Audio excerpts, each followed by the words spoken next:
one, no, I got that dog in me, yeah. I'm talking all bite, no bark, I couldn't rip your squad up, I got that dog in me, so what's up? Yeah, so what's up? I told her move over, enough of that mediocre, I've been the man since cruising around in the stroller. I got ice in my veins like a cut in Minnesota, why not? Show you how I'm built, come a little closer, ayy. Lot of heart, been smart, aura got a glow. We can restart, give head start, still get the same result. I'm about mine, don't you get it confused. I'ma win again, yeah, that's all that I do. I got that dog in me, yeah. Turn me up, big energy, got the crowd going. I got that dog in me, Andy up. I take on anyone, I don't need a one, no, I got that dog in me, yeah. I'm talking all bite, no bark, I couldn't rip your squad up. I got that dog in me, so what's up? Yeah, so what's up? They don't get it. I'm really different. I'm the type to break through the door, tear down the wall, start up a war. They don't get it. It ain't clicking. I know you probably think that you might, but you never seen a beast like me. I got that dog in me, yeah. Turn me up, big energy, got the crowd going nuts. I got that dog in me, yeah. Andy up. I take on anyone, I don't need a one, no, I got that dog in me, yeah. I'm talking all right, no bark, I couldn't rip your squad up. I got that dog in me, so what's up? Yeah, so what's up?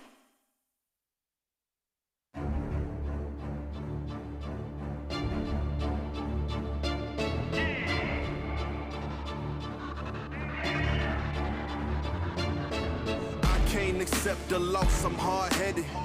There's a little bit of madness to my method. Many falling off that fine line that I'm treading. I risk anything to be great, and I'm not letting nobody rob me of my victory. Number one, that's what I'm meant to do.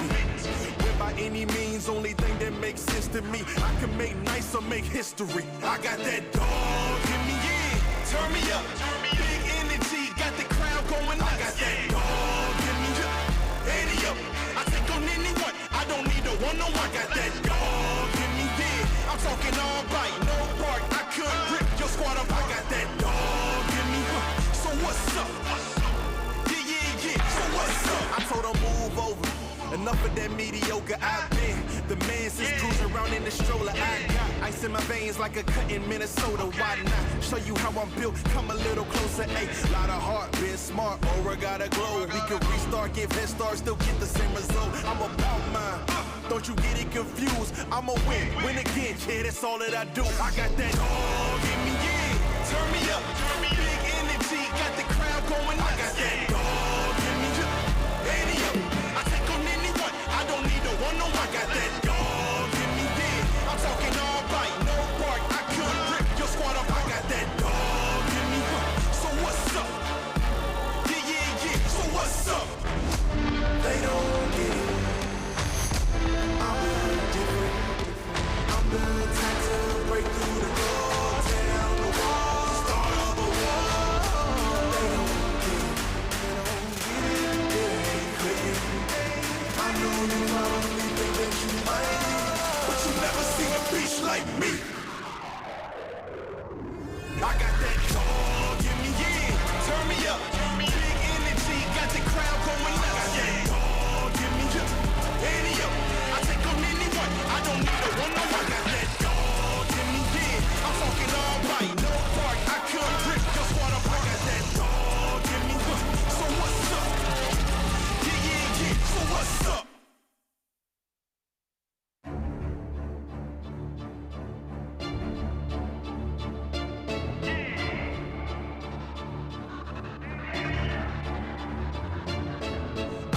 Accept the loss, I'm hard-headed. There's a little bit of madness to my method. Many falling off that fine line that I'm treading. I risk anything to be great, and I'm not letting nobody rob me of my victory. Number one, that's what I'm meant to do. When by any means, only thing that makes sense to me, I can make nice or make history. I got that dog in me, yeah. Turn me up, big energy, got the crowd going. I got that dog in me, yeah. Andy up. I take on anyone, I don't need a one, no, I got that dog in me,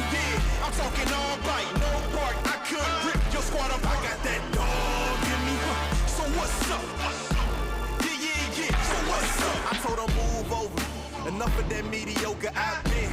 The man since cruising around in the stroller. I got ice in my veins like a cut in Minnesota. Why not show you how I'm built? Come a little closer. Ayy, lot of heart, been smart, aura got a glow. We can restart, give head start, still get the same result. I'm about mine. Don't you get it confused? I'ma win again. Yeah, that's all that I do. I got that dog in me, yeah. Turn me up, big energy, got the crowd going nuts. I got that dog in me, yeah. Any up, I take on anyone. I don't need no one, no. I got that dog in me, yeah. I'm talking all right, no bark. I could rip your squad up. I got that dog in me. So what's up? Yeah. So what's up? They don't get it. I'm the type to break through the door, tear down the wall, start up a war. They don't get it, it ain't clicking. I know you probably think that you might, but you never seen a beast like me. I got that dog in me, yeah. Turn me up, big energy, got the crowd going nuts. I got that dog in me, yeah. Any up, I take on anyone. I don't need no one, no. I got that dog in me, yeah. I'm talking all right, no bark. I could rip your squad up. I got that dog in me. So what's up? Yeah. So what's up?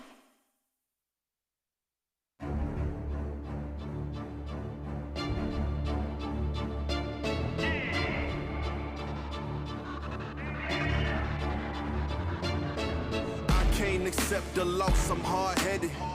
There's a little bit of madness to my method. Many falling off that fine line that I'm treading. I risk anything to be great, and I'm not letting nobody rob me of my victory. Number one, that's what I'm meant to be. When by any means, only thing that makes sense to me, I can make nice or make history. I got that dog in me, yeah. Turn me up, big energy, got the crowd going nuts. I got that dog in me, yeah. Any up, I take on anyone. I don't need no one, no. I got that dog in me, yeah. I'm talking all right, no bark. I could rip your squad up. I got that dog in me. So what's up? Yeah. So what's up? I told her move over. Enough of that mediocre I've been. The man since cruising around in the stroller. I got ice in my veins like a cut in Minnesota. Why not show you how I'm built? Come a little closer. Ayy, lot of heart, been smart, aura got a glow. We can restart, give head start, still get the same result. I'm about mine. Don't you get it confused? I'ma win again. Yeah, that's all that I do. I got that dog in me, yeah. Turn me up, big energy, got the crowd going nuts. I got that dog in me, yeah. Any up, I take on anyone. I don't need no one, no. I got that dog in me, yeah. I'm talking all right, no bark. I could rip your squad up. I got that dog in me. So what's up? Yeah. So what's up? They don't get it. I'm the type to break through the door, tear down the wall, start up a war. They don't get it, it ain't clicking. I know you probably think that you might, but you never seen a beast like me. I got that dog in me, yeah. Turn me up, big energy, got the crowd going nuts. I got that dog in me, yeah. Any up, I take on anyone. I don't need no one, no. I got that dog in me, yeah. I'm talking all right, no bark. I could rip your squad up. I got that dog in me. So what's up? Yeah. So what's up?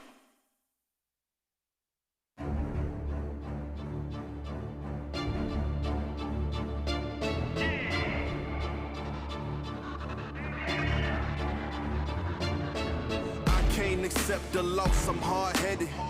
There's a little bit of madness to my method. Many falling off that fine line that I'm treading. I risk anything to be great, and I'm not letting nobody rob me of my victory. Number one, that's what I'm meant to be. When by any means, only thing that makes sense to me, I can make nice or make history. I got that dog in me, yeah. Turn me up, big energy, got the crowd going nuts. I got that dog in me, yeah.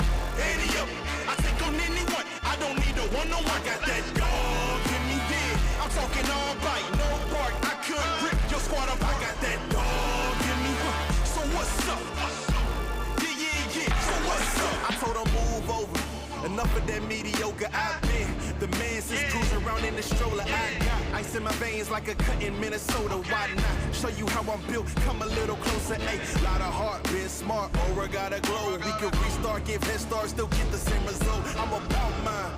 Don't you get it confused? I'ma win again. Yeah, that's all that I do. I got that dog in me, yeah. Turn me up, big energy, got the crowd going. I got that dog in me, any up.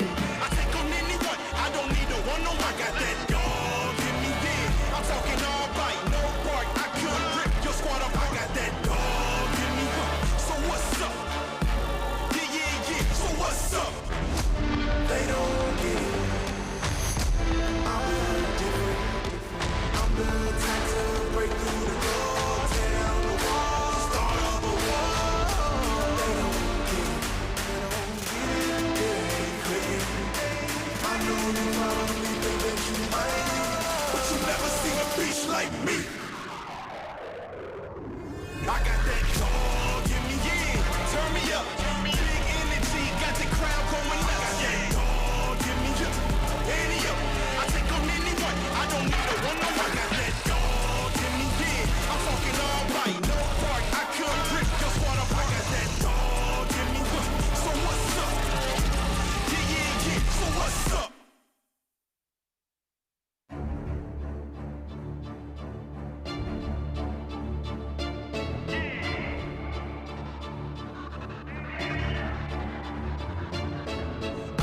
Accept the loss, I'm hard-headed.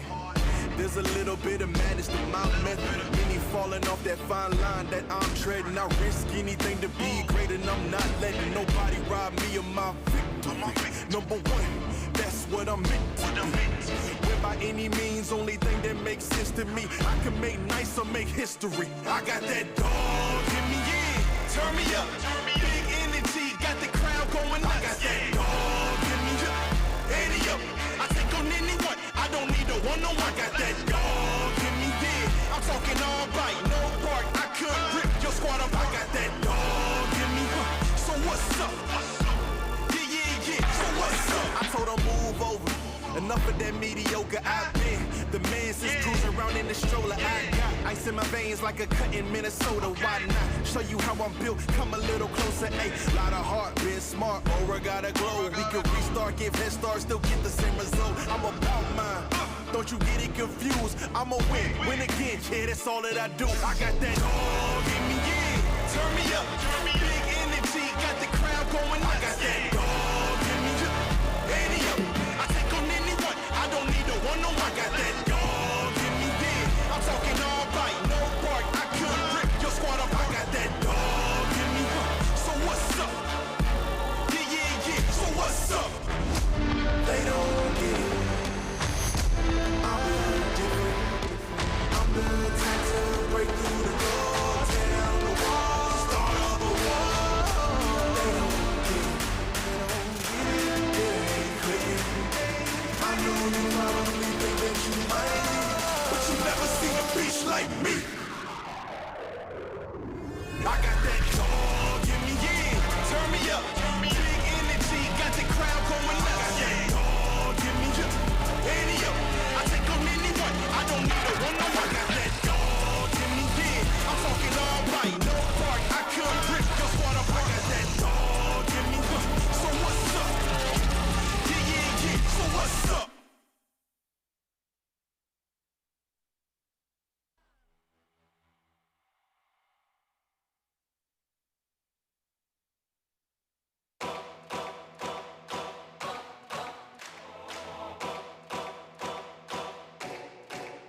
This is my time, I'm on the rise, can't hold me down, I'm too fly. This is my time, ready to shine, brighter than all of the lights. That's when it's game time.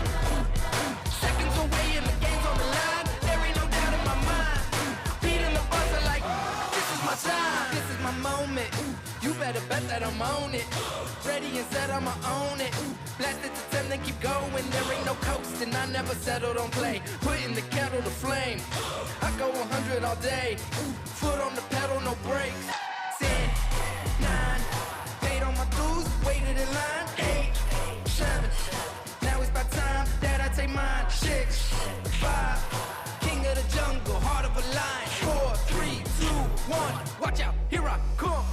my time. I'm on the rise, can't hold me down, I'm too fly. This is my time, ready to shine, brighter than all of the lights. That's when it's game time. Seconds away and the game's on the line. There ain't no doubt in my mind. Beating the buzzer like this is my time. This is my time. This is my shot clock goes tick-tock. Haters wish that I slip. No, I don't miss. MJ all hits. Watch me pop off, I'm the king now. Moonwalk to the ring now. Keep on wondering how. Let that choir sing now. 10, 9, paid on my dues, waited in line. 8, 7, now it's about time that I take mine. 6, 5, king of the jungle, heart of a lion. 4, 3, 2, 1, watch out, here I come. This is my time, I'm on the rise. Can't hold me down, I'm too fly. This is my time, ready to shine, brighter than all of the lights. That's when it's game time. Seconds away and the game's on the line. There ain't no doubt in my mind. Beating the buzzer like this is my time. This is my time. This is my time.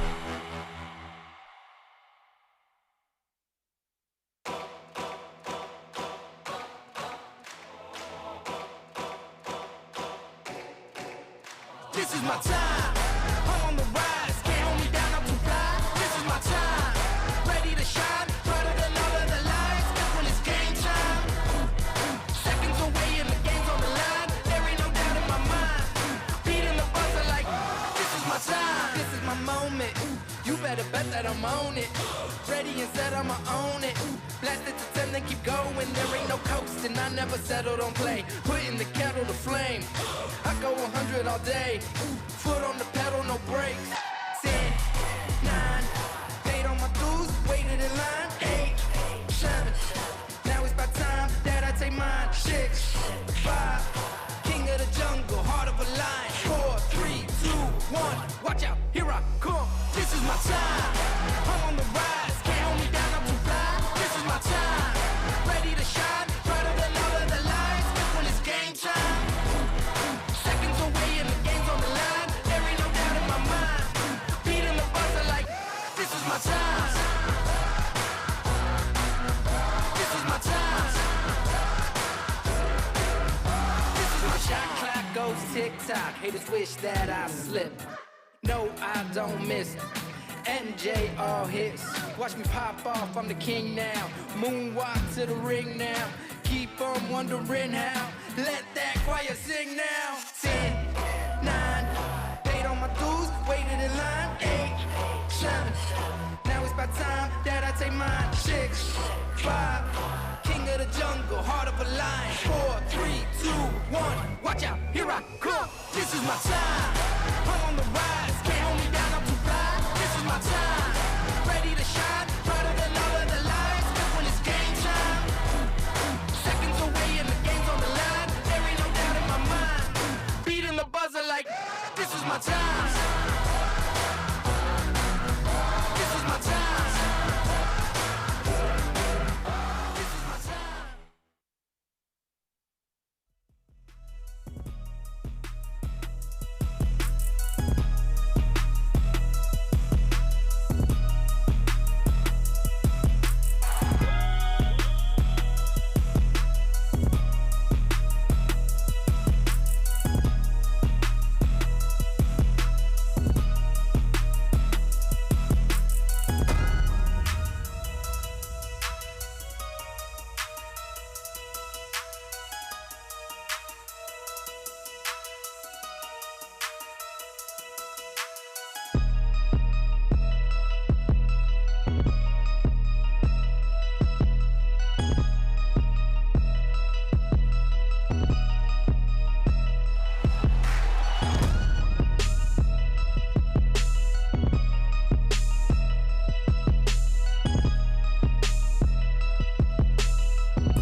my time. I'm on the rise, can't hold me down, I'm too fly. This is my time, ready to shine, brighter than all of the lights. That's when it's game time. Seconds away and the game's on the line. There ain't no doubt in my mind. Beating the buzzer like, this is my time. This is my moment. You better bet that I'm on it. Ready and set, I'ma own it. Blast it to 10, then keep going. There ain't no coasting, I never settled on play. Putting the kettle to flame. I go 100 all day. Foot on the pedal, no brakes. 10, 9, paid on my dues, waited in line. 8, 7, now it's about time that I take mine. 6, 5, king of the jungle, heart of a lion. 4, 3, 2, 1, watch out, here I come. This is my time, I'm on the rise, can't hold me down, I'm too fly. This is my time, ready to shine, brighter than all of the lights. That's when it's game time. Seconds away and the game's on the line. There ain't no doubt in my mind. Beating the buzzer like, this is my time. This is my time. This is my shot clock goes tick-tock. Haters wish that I slipped. No, I don't miss. MJ all hits. Watch me pop off, I'm the king now. Moonwalk to the ring now. Keep on wondering how. Let that choir sing now. 10, 9, paid on my dues, waited in line. 8, 7, now it's about time that I take mine. 6, 5, king of the jungle, heart of a lion. 4, 3, 2, 1, watch out, here I come. This is my time, I'm on the rise, can't hold me down, I'm too fly. This is my time, ready to shine, brighter than all of the lights. That's when it's game time. Seconds away and the game's on the line. There ain't no doubt in my mind. Beating the buzzer like, this is my time. This is my time. This is my time.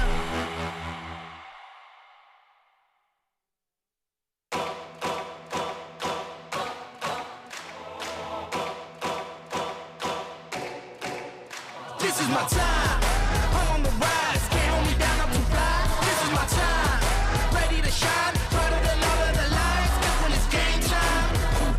Seconds away and the game's on the line. There ain't no doubt in my mind.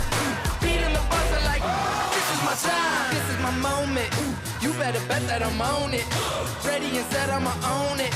Blast it to 10, then keep going. There ain't no coasting, I never settled on play. Putting the kettle to flame. I go.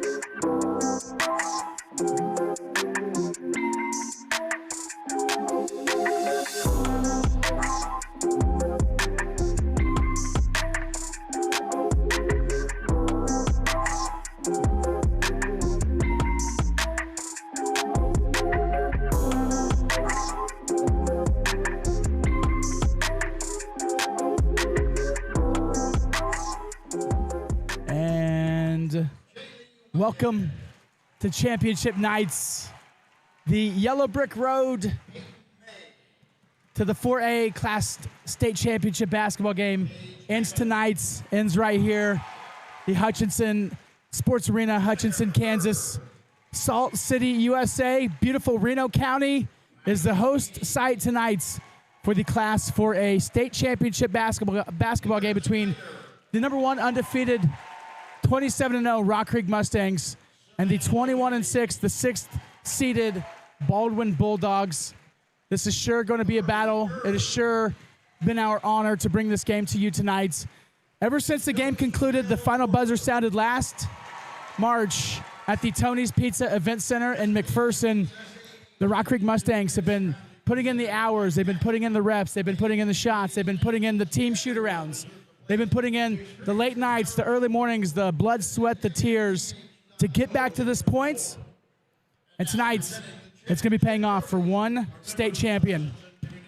Welcome to this Backroads Broadcasting production of the Class 4A State Championship. I'm Tyler Jackson, joined alongside by Mr. Logan Miner. Logan, my friend, you were an athlete at Rock Creek, a standout athlete at that.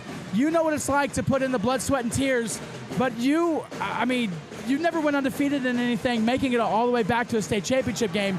So not only have you been here before, but this has been elevated even higher than the heights that you've seen. Yeah, it's been elevated. These guys have been working hard all season. It's an honor to sit up here and call this game on behalf of this Mustangs team.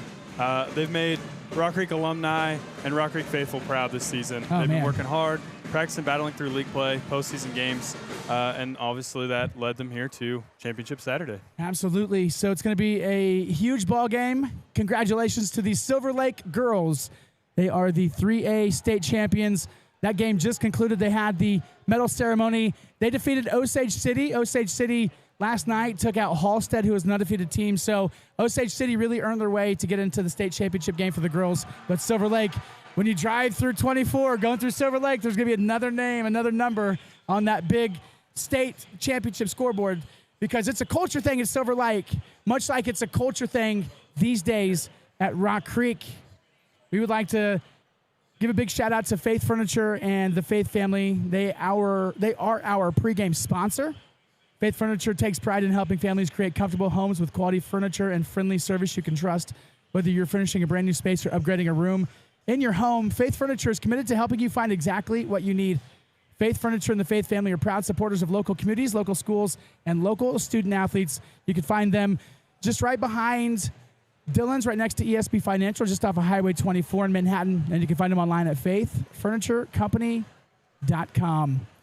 All right, my friend, let's take a historic moment. Let's take a look at this historic moment for Rock Creek. So it's going to be their second straight appearance in the state championship game, but there's even more attached to that as well. Yeah, so it's their third straight trip to the state tournament. Obviously, 2 years ago, they lost in the quarterfinals to a good Hutchinson team.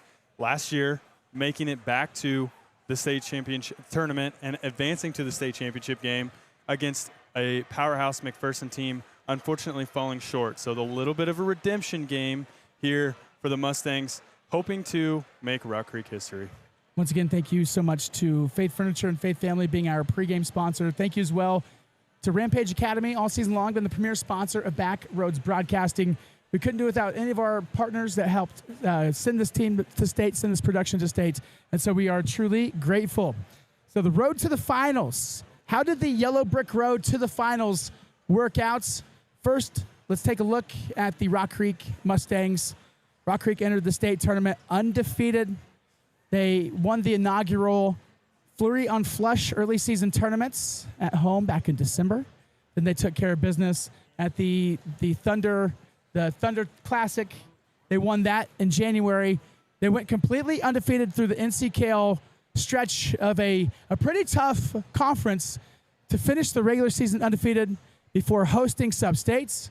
Took out Bishop Miege on a last-second three-pointer, which was pretty incredible. And then the state tournament happened. They started off strong against Eudora on what was that, Wednesday nights? Dude, this is our 10th game in 2 weeks, and so the day of the week's been a little confusing. But, yeah, on Wednesday nights at the Tony's Pizza Event Center, they start off with a 80-67 win in the quarterfinals. It was cool talking to Coach Justin Smith directly after that game had concluded. He said, this is the least dramatic that we've ever seen a team respond after a state win, because this was the same locker room that they sat in last year against McPherson.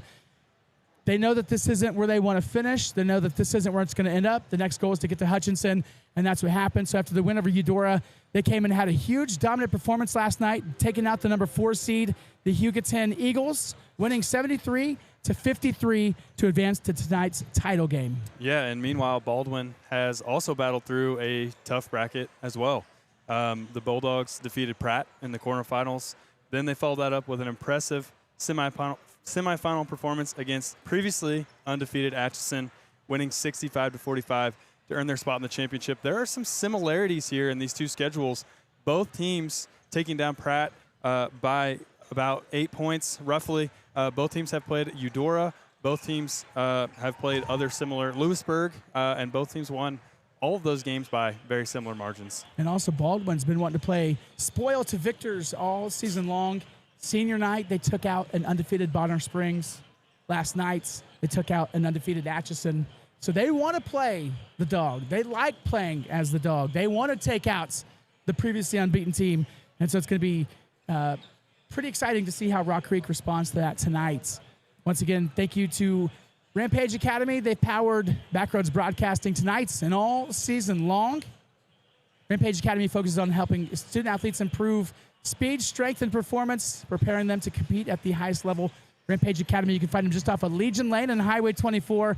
They are proud to support local student athletes, local athletes, and are they are proud to power Backroads Broadcasting. You can find more at rampage-academy.com. All right, so we've already kind of talked about it, but let's get into the Rock Creek season story. So this season has truly been remarkable for the 27-0 Rock Creek Mustangs. They enter the season undefeated. They've consistently been one of the most efficient and balanced teams in Class 4A. They've combined excellent shooting, strong defense, outstanding ball movement all season long. We've seen great play from all their seniors all the way around, even all the way down to a couple of their juniors as well. But 108 three-pointers on the season for Gavin Rosa. He's 4 more away from setting the school record. I know you can speak more to that and who set the original record on that. We had 34 points over the last 2 contests by Ethan Tonzer. So can't forget the contributions of all the other stars on this Rock Creek squad. Yeah, that original record of 111 threes in a season was set by Dalton Whitworth a few years back. An excellent three-point shooter back in his day. 111 is an interesting number.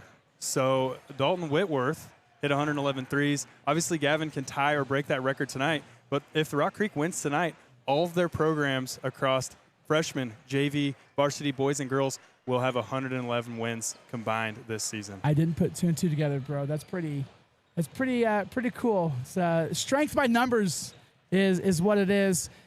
Gavin Rosa, Logan Klingenberg, Ethan Tonzer, Porter Gill. It's been such a balanced attack. We talked about the 3 amigos last night. If you go to Bourbon Street, you get a 3-for-1. Go upstairs, any bar, Bourbon Street, get a 3-for-1. Buy 1, get 3. I'm wearing a cowboy hat, so I might as well talk about Bourbon Street a little bit. Got to. But the 3 amigos, as we've been calling them, you've got Zeb Brinson, Jackson Pendle, Hudson Edelman. They come in 3 at a time. They come in, you're going to get a hodgepodge of some really good players, both offensively and defensively. Hudson Edelman had a huge game last night. His threes in the first half really helped break the back of Hugoton. But when those 3 players come in, just the 3 of them, that's one more storyline from this Rock Creek team. When they come in together, you know that you're going to be having fits on both sides of the ball for whoever you're playing. So now for the Baldwin team overview, let's take a look at the Baldwin Bulldogs. They enter the season tonight with a 21-6 record and have been one of the top teams in the Frontier League this season. Don't let their record fool you. This team, loaded chock full of seniors, was actually the Class 4A preseason number 1 at the very beginning of the season. They had a couple of losses in December that kind of threw them off. They had a midseason skid, but just like all good teams aim for, every March is when you want to be playing your best basketball. And coming in on a 9-game winning streak is this Baldwin Bulldogs team. Together, they've been shooting 46% from the field as a team, showing how strong offensively and efficient they can be. Yeah, they are extremely efficient. Baldwin's strength comes from their size and their rebounding ability. They hit the boards hard. While they have a decently balanced attack, there are 2 key contributors for Baldwin. First off, we have Cooper Carr, who has scored 18.3 points per game and added 6 rebounds a game this season. And finally, Leo Schoenberger, a player that is dangerous wherever he is on the court. He can hit it from 3, he can drive to the rack, and he's a very big, strong kid. These 2 players give Baldwin a physical presence inside, as well as athleticism and skill on both ends of the floor. Yeah, so Leo Schoenberger last night in the game against Hutchinson, he went off, had a career-high, game-high 29 points, hit 5 3-pointers. The dude went 10 for 10 from the free throw line, and we all know that you really, truly win championships this late in March, just a couple games to go before a state title at the free throw line. So Leo Schoenberger, number 22, a huge player for this Baldwin team. So it's going to be, once again, a fantastic game as we are 15 minutes on the clock from tip-off here in the Class 4A Boys State Championship from the Hutchinson Sports Arena in beautiful Hutchinson County, Reno, Kansas. Wonderful host for the state championships. It's been a great honor to be here all week. We do want to say thank you to our pregame sponsor. Big thank you goes out to Faith Furniture and the Faith family, proud supporters of Rock Creek Mustangs Athletics. Thank you as well to Rampage Academy for being our presenting sponsor on tonight's broadcast. So, the storylines for Rock Creek, they bring a balanced ball movements and defensive pressure. Baldwin counters them with size, rebounding, and interior scoring. Yeah, and championship games often come down to those key factors, which team handles the moment and responds to nerves as well as momentum shifts. The crowd's going to be loud, the pressure's going to be high, and every single possession will matter tonight. Lots of people travel down from beautiful St. George, Westmoreland, Pottawatomie County, Kansas. Rock Creek Nation has filled the west stands. A lot of purple in the east stand, so a lot of people from Baldwin came down for this game. It's kind of fun looking at it on a map. Rock Creek is 16 miles from the campus of Kansas State in Pottawatomie County, so just outside of Manhattan. Baldwin City is just 17 miles straight south of Lawrence, 17 miles from the campus of KU.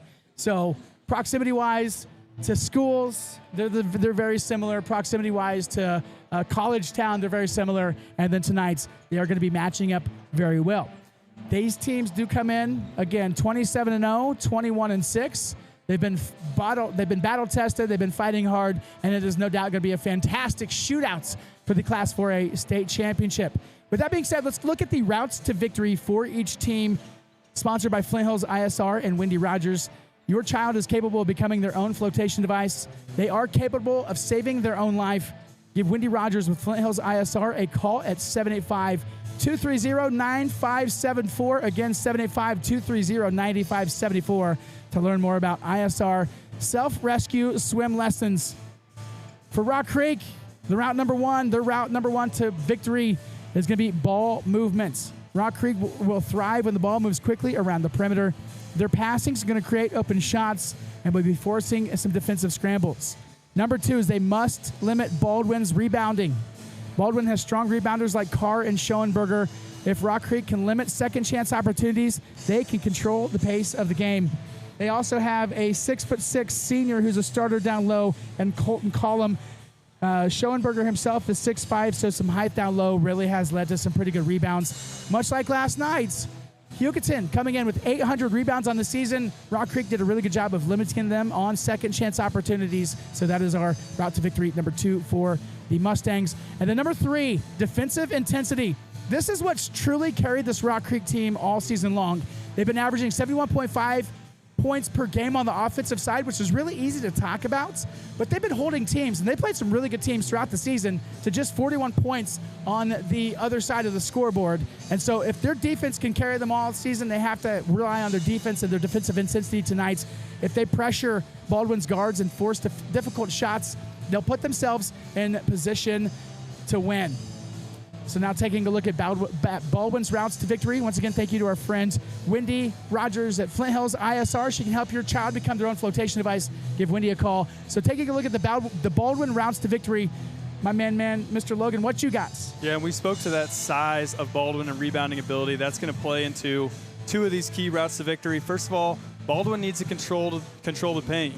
You spoke to it. They've got 6'6", 6'5", down low, that size advantage. Inside could be a major factor. They established that post game early. It could open their offense and lead to other scoring opportunities. Second's that rebounding edge. You mentioned Rock Creek needs to limit that rebounding. Baldwin needs to flip that script, and they need to get on the boards as much as possible. And finally, we all know that Rock Creek likes to push the tempo, get out in transition. Baldwin needs to slow them down. Rock Creek's very comfortable when the game flows offensively. Baldwin may try to slow the pace and turn this into a half-court battle. It's going to be a good one, no doubt. As we're less than 10 minutes away from tip-off in this one, it's the Class 4A State Championship. Logan, I know it's a true honor to bring this game to our friends from Rock Creek Nation. Welcome in to our friends from Baldwin, giving you guys some good high school coverage. It's an honor to have followed this Rock Creek season from football, the very first beginning of football, all the way through basketball. And my friend, it's been a true honor to bring you aboard for state, to have you as the color guy. You've done excellent. I know I can get a little emotional sometimes. I'm just a dude doing this, you know. And you do a really good job of being the color guy, and so it's been an honor having you aboard. It's been my absolute pleasure, Tyler, and I appreciate your guidance and your patience in helping me get started as a color commentator. You've been an excellent role model for me, and I'm happy to be here. Thanks. I do look like a cattle auctioneer. Thanks to the Facebook Live comments. That's kind of funny with this. Yeah, anyway. Hey, you got to dress up in the best, right? They say that bolo ties are a black tie affair kind of thing, and so we had to make a black tie affair from this state championship game. Once again, our pregame sponsor, Faith Furniture and the Faith family. You can find Faith Furniture online at faithfurnituremanhattan.com. You can find them in Manhattan, just at Highway 24, next to ESB Financial, back behind Dillon's, just in that little, it's a weird frontage road to get to it, but it's pretty easy. It's just right there. Faith Furniture, and then Manhattan Mattress by Faith Furniture. Some fantastic people, and they truly love Rock Creek. So, proud sponsor, our pregame sponsor, and then also Rampage Academy, of course. All right, my friends, this is one of my favorite segments of the entire nights. Going to hand me over the other one. I'm going to take my hat off for this one. Put on the headsets. We're going to throw this one down to one of our favorites, seniors in high school. We're going to throw this one down to Mr. Xander Dick. Xander, my friend, mic check 1, 2, mic check 1, 2. We got you, Bubba. How we doing, Tyler? Oh, buddy, it's championship night. We've been waiting all season for this night. You know, I spent 2 nights a week all season long since December getting ready for tonight. Give me your thoughts. How you guys feeling down on the courts? I personally feel a little nervous. I assume everyone else on the student section tonight is feeling a little nervous, but at the same time, they're feeling like, yeah, we deserve to be here. You know, we went through the gauntlet to get here, and obviously Baldwin has as well, so both these teams tonight deserve to be here, and both these student sections tonight, I would assume, are going to be very loud and very obnoxious. Man, that's a pretty good crowd, considering, you know, it's a Saturday, it's spring break, kids could have gone elsewhere, but everybody decided to show up tonight in full force, and so it looks like the stands on the student section side are absolutely packed. They are indeed, and I mean, a little bit ago, they're actually kind of loud, and I can only imagine how loud it is going to be tonight, excluding when these parents are going to get involved as well, so it might be pretty deafening early on. Yeah, it truly is the calm before the storm, as we're starting to see the gym slowly pack in. Everybody's going in and getting some refreshments right now, but just 6 minutes away from tip-off in this one. I know we all got the nerves. The pregame nerves are flowing through everybody's veins as our Creek boys now are starting to gather over the Blue Dragon. Everybody's starting to get their claps together. St. George, Rock Creek Nation starting to get their claps together. My friend, get your claps together. Say it's pretty loud. I was going to wait till they finish this up and I'll get back to you. Yeah, for sure. I had no doubts. As Rock Creek going up there today, Tons are putting in the dunk. We are just moments away. So, my friend, you are so good about watching basketball and giving expert analysis. What is your pregame take on what we're going to see from this game tonight? It's going to be very, very offensive and defensive. If this Rock Creek team can do what they did last night against Hutchinson, absolutely drive that lane and get that 3 to fall early on, it's going to be an absolute night for them. But for Baldwin, it's got to be able to feed their best player, which is going to be number 33 for them. I was here last night to watch him play a very talented Hutchinson team, and they played phenomenal. They were able to get that ball into the paint, get into the bucket, and if it wasn't there, they got the 3 tonight. So Rock Creek has a lot of defense to have on their hands, and also some big players they got to cover early on. Yeah, so I know that you guys stayed and watched the entire Baldwin-Hutchinson game last night, and you had to have been pretty impressed with this Bulldog squad, right? Sorry, I didn't hear you, but yeah, I was...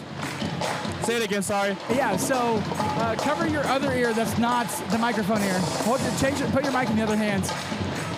And there you go, cover that ear. There you go, buddy. All right, so you guys stayed around and watched the Baldwin and Hutchinson game last night. So I know you had to be impressed with this Baldwin squad that we're going to see in this game tonight. Yeah, I mean, for this Baldwin team, it's definitely been their hype for them. I mean, this team tonight has been absolutely dominant for them pretty much all year. I mean, this 7-loss team, or 8, I don't remember off the top of my head, is very talented. Unlike the Bishop Miege game, where, like you said early on when you meet both at the broadcast, you cannot take a team's losses. You just, after this tournament comes thing, you got to forget about it. You just got to focus on what is in front of you, and this Baldwin team has done that, is they forgot about it and took care of business on. All right, so what's your score prediction tonight? Creek boys against the Bulldogs, what you got? I'm going to say 70-56. I like it. Creek boys, right? Yeah, obviously. Hey, just making sure. Make sure you're not placing your bets elsewhere. Yeah. Just bringing it on home. All right, Xander, well, we're pumped up to get your reaction after this one. My friend, you're a senior in high school. You've earned this one. I hope you really, really enjoy this with your friends. Soak this in, because these moments don't come around very often.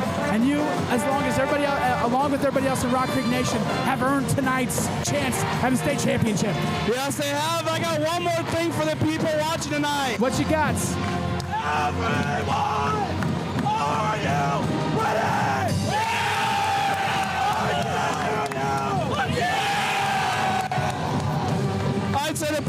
for the night. Man, my man, Mr. Xander Dick. We got Ezra Spiller back behind him. Ezra Spiller, a talented linebacker that was holding the Rock Creek flag. That was pretty cool to talk to Xander. I always enjoy getting him involved with all of our broadcasts. I mean, he's pretty candid when it comes to what he has to say, but he's usually pretty on point. And he might have been a little camera shy and a little hard for him to hear, but I know when I got to the gym today, he was excited to tell me his report on Baldwin and his true off-air thoughts on the game tonight. Yeah, Xander's always locked in. He's fun to be around. He's got a big passion for basketball. Obviously was a big part of the broadcast all season, so huge shout out to Xander. He's done a phenomenal job. Well, we're just a few moments away from tip-off. We're about 2 minutes on the clock before we send it down to the PA announcer for all the pomp and circumstance that is the state tournaments. Logan, before we say goodbye to pregame, once again, thank you to Faith Furniture of Manhattan for being our pregame sponsor. Before we send it down to the public address announcer for all these starting lineups, what are your early thoughts on this game? Like, how are you feeling, my friend? You've been to a lot of Rock Creek stuff over the years. How are you feeling right now? I'm feeling nervous, but also confident. Not confident. Obviously, this Baldwin Bulldogs team is fantastic. They've done well. I'm just confident in the Mustangs to execute their game plan. They've done a really good job of following coach's guidance all season. This Baldwin Bulldogs team is no joke, so it's going to be a tough battle. I expect it to come down to the end. They play two very similar but also very different styles. Baldwin, as we mentioned, is going to try to control the pace of the game, crash the boards. Rock Creek loves to get out in transition, so we'll kind of see who controls the pace early. Yeah, Rock Creek, one thing Rock Creek I've really enjoyed about all season long. I mean, watching the Baldwin game last night, I'll start with those guys. Schoenberger going off for 29 just was unstoppable. You also had Colton, you had Cullum behind him as well. Carr was playing well. We also had a really huge night. He had a double-double last night, and Jackson Wheeler, the first man off the bench. And so he's just a sophomore. And so it's a really good team that's talented, loaded, chock full of seniors. Rock Creek is playing for their first ever state championship. This is the third time Rock Creek's actually played in a state title game back-to-back. The other one was in 2015. This is the first time ever in school history the Baldwin Bulldogs, Baldwin City, Kansas, has played for a state title. They've been in state tournaments, I think 5 semifinals before, but this is the first time they've ever played for a state title. So we're going to be having a brand new champion in Class 4A that's never won one before tonight. It's going to be anybody's ball game, but I'm really excited for it. To get my thoughts on Rock Creek, they're so deep. They got somebody that can step up every single game, that does step up every single game. And so it's going to be who wants it more, I think, at the end of the night. And so it's going to be a great game. But that is the Faith Furniture and Faith Family pregame show. We're going to go ahead and send it down to the PA address mic announcer for the pregame starting lineups as we're ready to rock from the Hutchinson Sports Arena. Welcome to the Class 4A State Championship. It's Rock Creek Baldwin coming up on Backroads Broadcasting.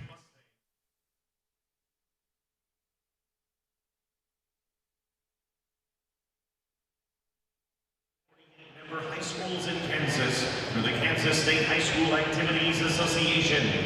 To make tonight's contest as enjoyable as possible, please represent your school and community in a positive and respectful manner. That means following the rules, speak and act responsibly, and show courtesy and respect for your fellow fans, the officials and coaches, the administrators and authority figures, and of course, your team and opponents. Let's make tonight's contest great by remembering to respect the game. Remember, sportsmanship starts with you. Let's meet tonight's teams. First, the bench personnel for the visiting team on the scoreboard, the Bulldogs of Baldwin.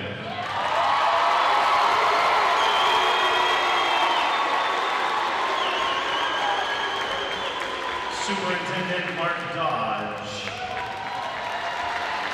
Principal Grant Brittingham.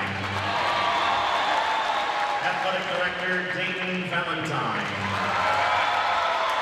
Assistant coaches Jackson Blakely, Drew Trebaum, and Pete Carr. Team managers Spencer Carr and Hudson Mortensen. Players Creighton Frost, Jackson Wheeler, Gavin Brittingham,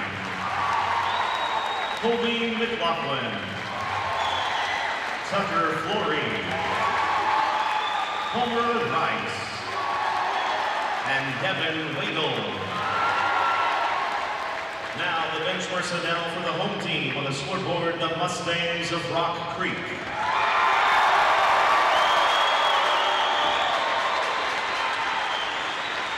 Superintendent Steve Schlegel, Principal Sam Pauls, Athletic Director Darren Tomlinson, Assistant Coaches Dawson Singer, Taylor Olson, and Channing Smith. Team Managers Crew Olson and Zion Bell. Players Seb Brinson, Dylan Jones, Tate Smith, Hudson Edelman, Jackson Pendle, Curtis Martini, and Brock Lubers. Here are tonight's starting lineups. For the Bulldogs at guard, a 5'11" senior, number 4, Jackson McCrew. For the Mustangs at guard, a 6'4" senior, 0, Gavin Rosa. For the Bulldogs at guard, a 6'3" senior, number 12, Cooper Carr. For the Mustangs at guard, a 6'2" senior, number 1, Peter Bartini. For the Bulldogs at guard, a 6' senior, number 14, Ethan Smuzzle. For the Mustangs at guard, a 6'3" senior, number 2, Ethan Tonzer. For the Bulldogs at forward, a 6'5" senior, number 22, Leo Schoenberger. For the Mustangs at guard, a 6' junior, number 13, Porter Gill. And for the Bulldogs at forward, a 6'5" senior, number 33, Colton Paula. And for the Mustangs at guard, a 6'3" junior, number 34, Logan Klingenberg. The Bulldogs are 21-6 and coached by Don Blanchett in his 6th season. The Mustangs are 27-0 and coached by Justin Smith in his 4th season. The officials for tonight's contest, Nancy Tooley, Jeremy Mack, This is the game that dreams are made of. We watched Gavin Rosa hit a three-pointer last Friday to send us to state. That's what every kid dreams of in the driveway. As a team, this is what dreams are made of. It is the Class 4A State Championship. It's the undefeated number 1 seed Rock Creek Mustangs taking on the 6th-seeded 21-6 Baldwin Bulldogs. Neither team has ever won a state championship in their coveted histories. It all comes down to this. The yellow brick road to a championship ends here. As we got Peter Martini standing on the Hutchinson Blue Dragon, going up against Colton Collum. The opening tip-off is up, and we're underway from the state championship. Peter Martini is going to get the ball off the tip, throw it over to Tonzer, back over to Martini, to Gill on the right wing, puts up a 3. Rebounds. That is going to be Cooper Carr picking that one up for the Bulldogs. Rock Creek swinging early, trying to capture this momentum. Rude over to Carr, over to Smazel, back over to Schoenberger. Schoenberger, number 22, the big guy, the one to watch for this Baldwin team, as we see a three-point attempt by Smazel. Fall off the side of the rim, picked up by Ethan Tonzer to Martini. Rosa getting Tonzer streaking through the paints. Tonzer doing what he does best, trying to muscle that up. Fouled on his way to the basket. He's going to go to the Orthopedic and Sports Medicine free throw line to shoot 2. Good, strong rebounds by both teams to start the game here. Baldwin doing what they do, slowing down in half-court offense, and Rock Creek doing what they do, getting out in transition. Ethan Tonser scoring the baskets, the first point of the game. They are going to charge number 14, Ethan Smazel, with that foul. Tonser now back to the free throw line, getting that one to go as well. So early up, 2-0 Rock Creek. Starting off with the full court press, Martini and Gill putting Carr in a double team. Carr over to Schoenberger. Double teamed by Klingenberg and Martini. They get the ball to the front courts. They're going to relax into their normal man-to-man defense. Cooper Carr is going to hang on to the ball. He's going to dribble from the points. Going around Schoenberger, down into the corner, and Ethan Smazel back up top to Collum. Back to the corner, and Smazel. Smazel, skip pass across the courts. Through the paint is Rude. Rude, and no! But they're going to call an offensive foul. They're going to call a charge. Jackson Rude taking that one a little bit too aggressively into the paint. Logan Klingenberg getting the charge for the Mustangs. Excellent heads-up play by Peter Martini there to be in position down low. Baldwin, I thought, had great composure that entire possession. Rock Creek's defense just held up strong and forced a drive to right into Peter Martini to take the ball back on a turnover. Jackson Rude, his first personal foul, second team foul for the Bulldogs here in the first quarter. Looking for some help, put his dribble on the courts, picked it up, handed it off to Rosa, was Tonser. Over to Klingenberg, over to Martini, back over to Gill, back up top to Martini, over to the left wing. And Rosa fires it down to the baseline, and Logan Klingenberg. Klingenberg, that ball is going to be getting a hand on it by Cooper Carr. Great job by Gill to keep that with the Mustangs. As a pass is going to be intercepted over to Schoenberger from Rosa. Going the other way now. Going up strong is going to be Schoenberger. He's going to be fouled by Klingenberg on his way to the baskets. The Baldwin fans, you see a couple people in the crowd putting up the X, wanting an intentional foul on that. Instead, they're going to call it just a regular foul. And that is going to be certainly on Logan Klingenberg. So going to the free throw line nearly 2 minutes into the ball game, looking for their first points, is Leo Schoenberger. This is where Baldwin is dangerous. They're getting Carr and Schoenberger out in transition. They're hustle players, and they are athletic. And it looked like just a good, clean, hard foul by Klingenberg. He showed some sportsmanship there, trying to help out Schoenberger. Schoenberger last night, 10 for 10 from the free throw stripe. So he's made at least his last 11 straights. Second free throw is going to be up, and that one is also nothing but net. That is a pretty technique and pretty form to put those free throws up. So we are tied up 2-2, 2 minutes into the first quarter in the state championship game. Tonser down low, number 2, putting it off the court, putting it up, getting the roll and the drop. 4 points for the Mustangs, 4 points for Tonser. Tonser, yes, all four points for the Mustangs here in the first quarter. As the full court press by Rock Creek getting relaxed is Schoenberger now going up one-on-one against Martini, throws it out over to Smazel, back out to Schoenberger, being guarded well by Martini. Drives in a little bit, throws it out to Collum. 15 on the shot clock. Rude over to Schoenberger. Schoenberger now on the baseline, being guarded by Tonser and by Martini. As we're going to call a travel. So Rude now wanted to take that one into the paints. Got just a little bit too excited. They're going to charge him with the travel, so it's going to be a turnover in favor of the Mustangs. And we might have a low-scoring affair here, Tyler. Both teams showed up to play defensively. I think we're kind of, as we're approaching 3 minutes here to the first quarter, I think we're kind of finally relaxing the nerves. I think even in the broadcast booth, we're relaxing the nerves as Klingenberg had a wide-open lane to the baskets, a little bit too strong off the glass. That one's off the iron, no good on the attempt. Rebounded by Baldwin, 3 minutes in, 4-2. Rock Creek with the advantage. Ethan Tonser, all 4 points for Rock Creek. 2 off a field goal, 2 off of free throws. Schoenberger, 2 free throws. So we've had 1 field goal nearly almost halfway here through the first quarter. Yeah, and somebody other than Carr and Schoenberger for Baldwin's going to have to step up. It's clear that Rock Creek's game plan was to eliminate those guys from scoring, but you see Carr there finish strong, so maybe not. That was a super athletic move into the paint to get that one to go. He got to the low blocks and really had to muscle that ball up, but that was a great shot by Cooper Carr to tie the ball game up. 4-4 as Gavin Rosa hits a three-pointer. The Faith Furniture three-point line has been hot for Gavin Rosa this tournament. He is now 3 points away, 3 three-pointers away from setting the school record. That's 109 on the season for number 0. The other way now, through the paint. A nice little twist and move, putting that one up from 5 feet is Colton Collum. As we're now officially halfway through the first quarter. Every possession so far has mattered. As Gill getting a lane to the basket, not able to drop that one.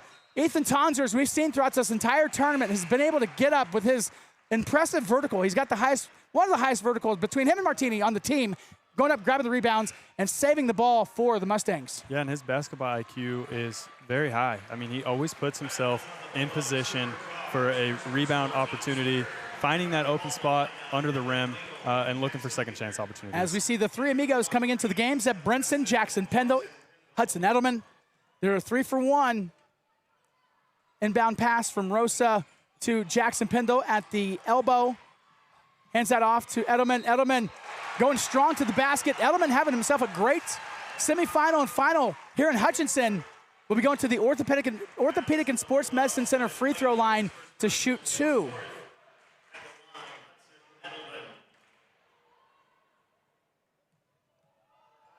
We're going to charge Devin Waddle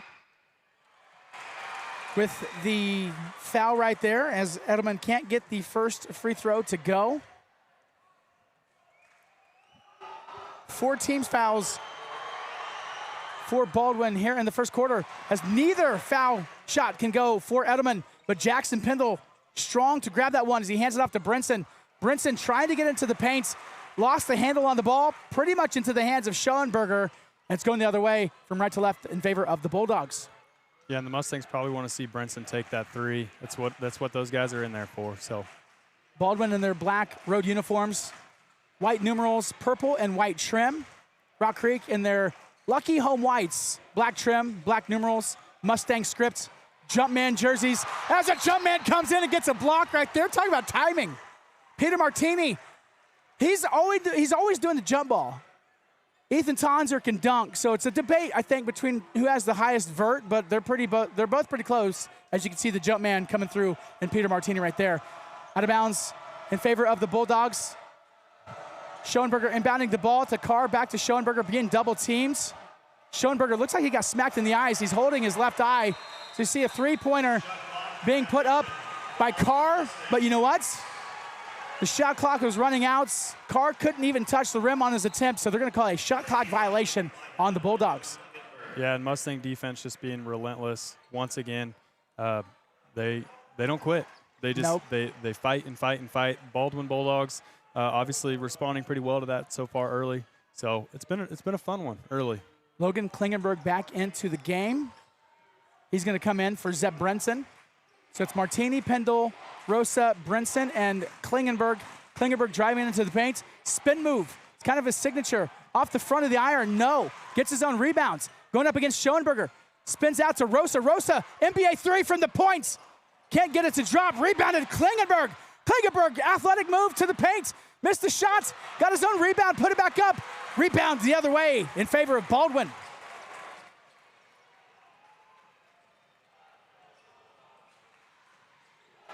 That was a tough possession to turn out empty-handed for Rock Creek as Klingenberg leaves his feet.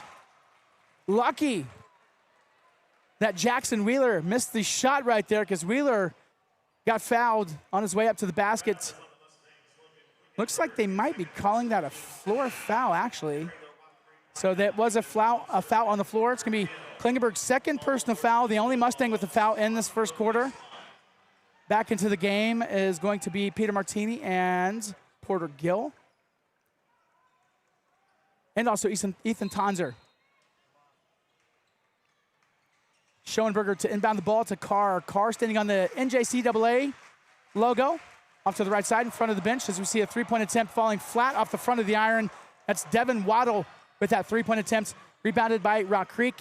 Porter Gill now throws it over to Ethan Tonser. Tonser hands the ball off to Pendle. Pendle turns around, hands it off to Rosa, who shoots a three off the front of the iron. Backside rebound. That's going to be off Schoenberger. Apparently not.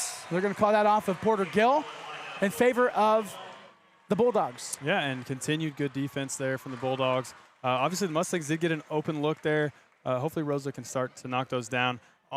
On the other end of the floor, you need to watch how the Bulldogs respond to Klingenberg having 2 fouls. Logan Klingenberg, a huge part of this offense. He's multifaceted. He's a great offensive player who can create in the paint and also a pretty good lockdown defender as the ball is going to be thrown inside. It's an errant throw. Good job. Oh, it's a backcourt. I was going to say, great job by Devin Waddle on the errant throw from Colton Collum to save it from going into the backcourts. Just a little bit too much momentum, and it carried him to where his left foot, his non-pivot foot, hit the other side of the court, and so they're going to call a backcourt. As we see a few more substitutions for Rock Creek. Martini is going to come in now for Jackson Pendle. So we've got Martini, Tonzer, Edelman, Gill, and Rosa on the floor for the Mustangs. We are at 95 seconds left here in the opening period of the 4A state championship. 7-6, the Mustangs with the lead. Edelman threading the needle now. Over to Martini, back over to Edelman. Edelman being guarded by Jackson Root, over to Tonzer at the points. Hands it off to Rosa. Back over to Gill. Gill from the left corner. Gets it to drop. Huge three-pointer from Porter Gill. His first basket of the game. Second three-pointer. Second Faith Furniture three-pointer here in the first quarter for the Mustangs. And the Mustangs sticking to their guns. They've moved the ball well all season. They've continued to do that tonight and get open looks. They just need to continue to finish those shots. As we see a bad pass being picked up by the Mustangs. Edelman ahead, didn't have the numbers. It was a 1-on-3. Very smart of him to hold up, run a set play. As we see a foul being called. Ethan Tonzer being fouled by Colton Collum. So that is officially the 5th team foul for the Bulldogs here in the opening period. So the Mustangs will be in the double bonus for the rest of the first quarter. As to the Orthopedic Sports Medicine Center free throw line to shoot 2 is Ethan Tonzer, and he drops his 3rd free throw, 3 for 3 here in the first quarter. Yeah, and Baldwin's done a pretty good game offensively, pretty good job offensively, keeping composure. They've got to be careful with turnovers. That works to Rock Creek's strength. Second shot by Tonzer up and good. He has 6 points here in the opening possession as the full court press. Jackson Pendle just a hustler on this. As we see a double dribble. That's going to be called as a foul before they're calling that as a double dribble. That's going to be on, I believe, 24. Again, our back is facing the officials as they're looking at the official score keeper. So they're going to call that on Hudson Edelman, actually. So that's going to be Edelman's first personal foul, 3rd team foul, as we're at 45 ticks left here in the first quarter of the state championship game. Number 1 against number 6. It's the Hutchinson Sports Arena. Quickly moving first quarter. It's been anybody's ball game. Every possession has mattered. From the elbow now being guarded by Peter Martini is Schoenberg. Schoenberg throws it out to Rude. Rude over to Cooper Carr. Cooper Carr being guarded by Porter Gill. Over to the right elbow, spins into the paint, throws it out, finds Rude. Rude got a little bit too ahead of his skis. They're going to call a foul on Jackson Rude, so the 5'11" senior is going to be charged with another travel call for the Bulldogs. Yeah, a little bit of happy feet there. Could be the anxious and excitement from a state championship game. He had an open look. I would have liked to seen him take that shot when he had it there instead of trying to drive the basketball. Shot clock is officially off. Peter Martini now from the backcourts on the backside of the wings of the Dragon, if you will. Being guarded well by Ethan Smazel. Gets it to the right elbow. Errant pass. Saved by Martini over to Rosa. Rosa puts up a 3 and drops it. Gavin Rosa, his second three-pointer, and that is going to run out the clock at the end of 1. Gavin Rosa, 2 three-pointers in the first. Shout out to Faith Furniture and the Faith family for being our three-point sponsor. We are now 2 three-pointers away from Gavin Rosa breaking the all-time school record in a single season. The end of 1, 15-6, Rock Creek with the advantage. An excellent start. You couldn't ask for a better start for them if you're the Mustangs. An unfortunate break there for Baldwin. Cooper Carr was doing what he does best, anticipating a pass, almost broke it up. It bounced right to Peter Martini, who dishes it out to Gavin Rosa to knock down his second 3 and extend the lead to 9 points. 15-6, so the leading scorer in that first period for the Mustangs, Ethan Tonzer. He's got 34 points before tonight in the first 2 games of just the state finals. The quarterfinal game, he went for 17 each the last 2 nights. So 34 points for Ethan Tonzer. He's got 6. Rosa has 6. Porter Gill has 3. As we want to give a big shout out to our first quarter sponsor. A big thank you goes out to the DeWeese family. Thank you to Ryan DeWeese and his family. They've been longtime supporters of local athletics and community events, and their generosity helped make it possible for us to bring you coverage of the state tournaments from all of us at Backroads Broadcasting and Rock Creek Nation for bringing you the 4A state championship game. A big thank you goes out to the Deweese family for supporting local sports.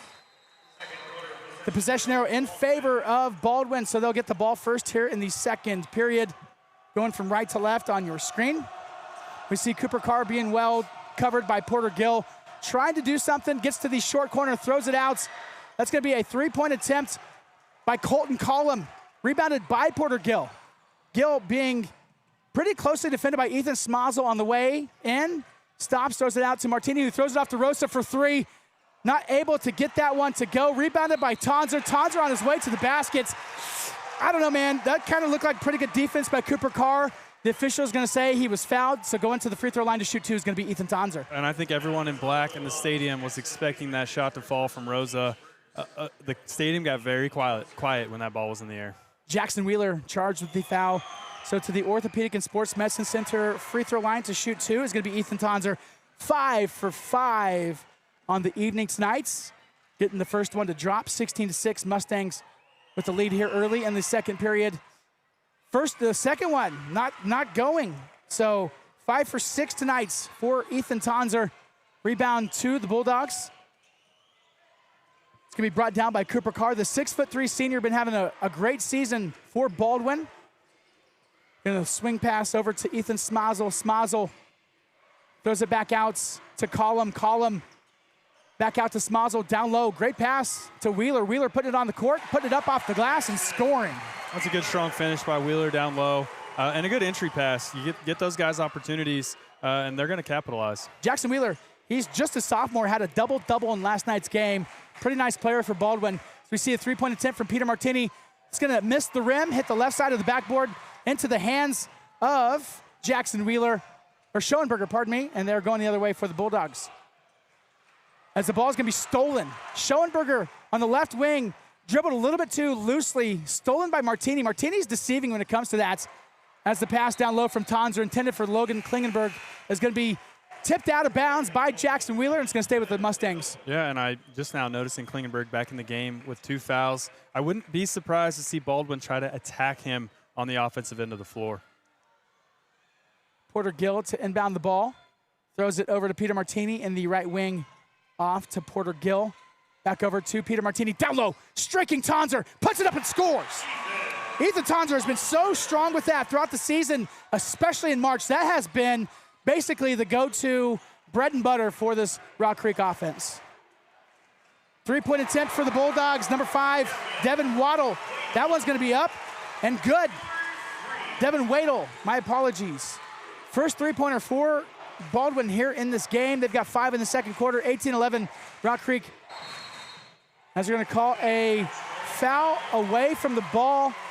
I believe they're going to be calling that on Ethan Tonzer, saying he got a little bit too aggressive going up against Colton Collum. So that is going to be Ethan Tonzer's first personal foul. Each team here in the second quarter has a foul each. A good offensive response by Baldwin. It felt like momentum was shifting in the Mustangs' favor, and they come down and hit a 3. As we see another 3 put up from about the same spot. Devin Waddle. Wadle said it wrong twice now. 2 threes from the right wing for Baldwin. 18-14. The people wearing the purple and the black getting loud on the north and northeast part of this building, directly in front of this Rock Creek team, as we see a steal. Jackson Wheeler getting a steal on that, hands it off to Carr. Carr the other way. Great defense. The refs let that one play. Great defense between Peter Martini and Ethan Tonzer, getting their hands in the air. There's lots of boo birds coming from Baldwin. That one goes out of bounds. It's going to be in favor of the Mustangs. You know, my unbiased opinion here, I think that was a good call. It felt like Wheeler kind of dove into the defense there. It's obviously hard to see from here, but you got to trust the refs in big games like this. 5:15 and ticking here in the opening half. The 4A state championship game.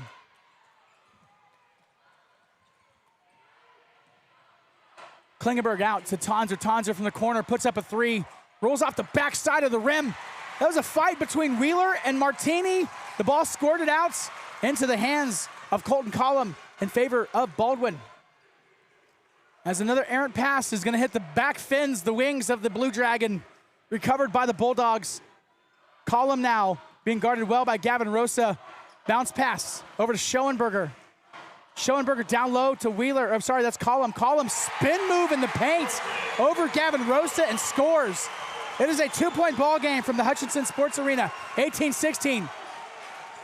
Column has finished that move twice now. He likes to go to his right. He's got a nice little hook shot there. Gavin Rosa out to Klingenberg. Klingenberg's going to drive the paints. They're going to say it was a floor foul. Klingenberg does a really good job of selling out his opponents. Right here, he created a bit of separation that got the foul charged to Devin Waddle. As another substitution, we see Ethan Schmazel coming back in for Baldwin. He's coming in for Devin Waddle. It's W-A-D-E-L. I think I've screwed up twice. Maybe Waddell.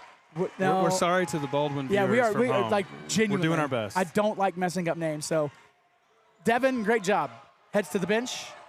2 3-pointers here in the second quarter. 18-16. Peter Martini throws over to Klingenberg. Klingenberg bounce pass over to Tonzer. Tonzer, nice save. Klingenberg, they're going to say. So Klingenberg does this thing with his head to where he'll throw his head up to kind of fake out that he's going for the shot. Instead, starts cutting for the baskets. I don't think the refs had ever seen that before. Not sure if that was a very Logan Klingenberg signature thing. They charged him with the travel turnover in favor of the Bulldogs. Yeah, and Baldwin on an 8-0 run here. Rock Creek really needs to get some offensive production going. That starts on the defensive end of the floor as they like to get out in transition. Cooper Carr being guarded by Tonzer, throws it over to Smazel in the right corner. Smazel off his pivot foot. Errant pass through the lane as Jackson Wheeler's going to be charged with the reach. Wheeler was running against Wheeler was running up against Porter Gill. They were on top of the Hutchinson Blue Dragon. A little bit too aggressive from Wheeler to try to reach that ball out. Going to be charged with reaching. It's going to be his second personal. Third team foul here in the second quarter. Look for the Mustangs to set up a play here. I like to see Edelman or Rosa getting a screen, try to find an opening on the three-point arc, gain some momentum back. Peter Martini for three. Bounces off. Brinson going up to try to put that one back. He's going to be fouled by Ethan Smazel on Brinson's way up. So Brinson going to be fouled, and he's going to be going to the Orthopedic and Sports Medicine Center free throw line to shoot two himself. Great heads-up rebound by Brinson there. He noticed his guy wasn't watching, moved inside to optimal position, got the rebound, and drew the foul. Zeb Brinson 1 for 1 on free throws. This team is 6 for 9 on free throws tonight. Jackson Wheeler heads back to the bench. Devin Wadle comes back in. Zeb Brinson now with 3:35 left in the second quarter. Rock Creek up 3. Second free throw on the way. Also good. Perfect 2 for 2 is Zeb Brinson. Zebediah Brinson getting in on the scoring action for the Mustangs. As Cooper Carr will be bringing the ball up, being guarded by Brinson. Threading the needle, going to his left side. Picks up his dribble. Throws it over to Waddle. This one's going to go back over to Schoenberger. Schoenberger trying to create something. Hands the ball off to Creighton Frost. Frost to Rude. Rude through the paints. Back outs. Schoenberger trying to get this one up. That is an athletic move by Leo Schoenberger.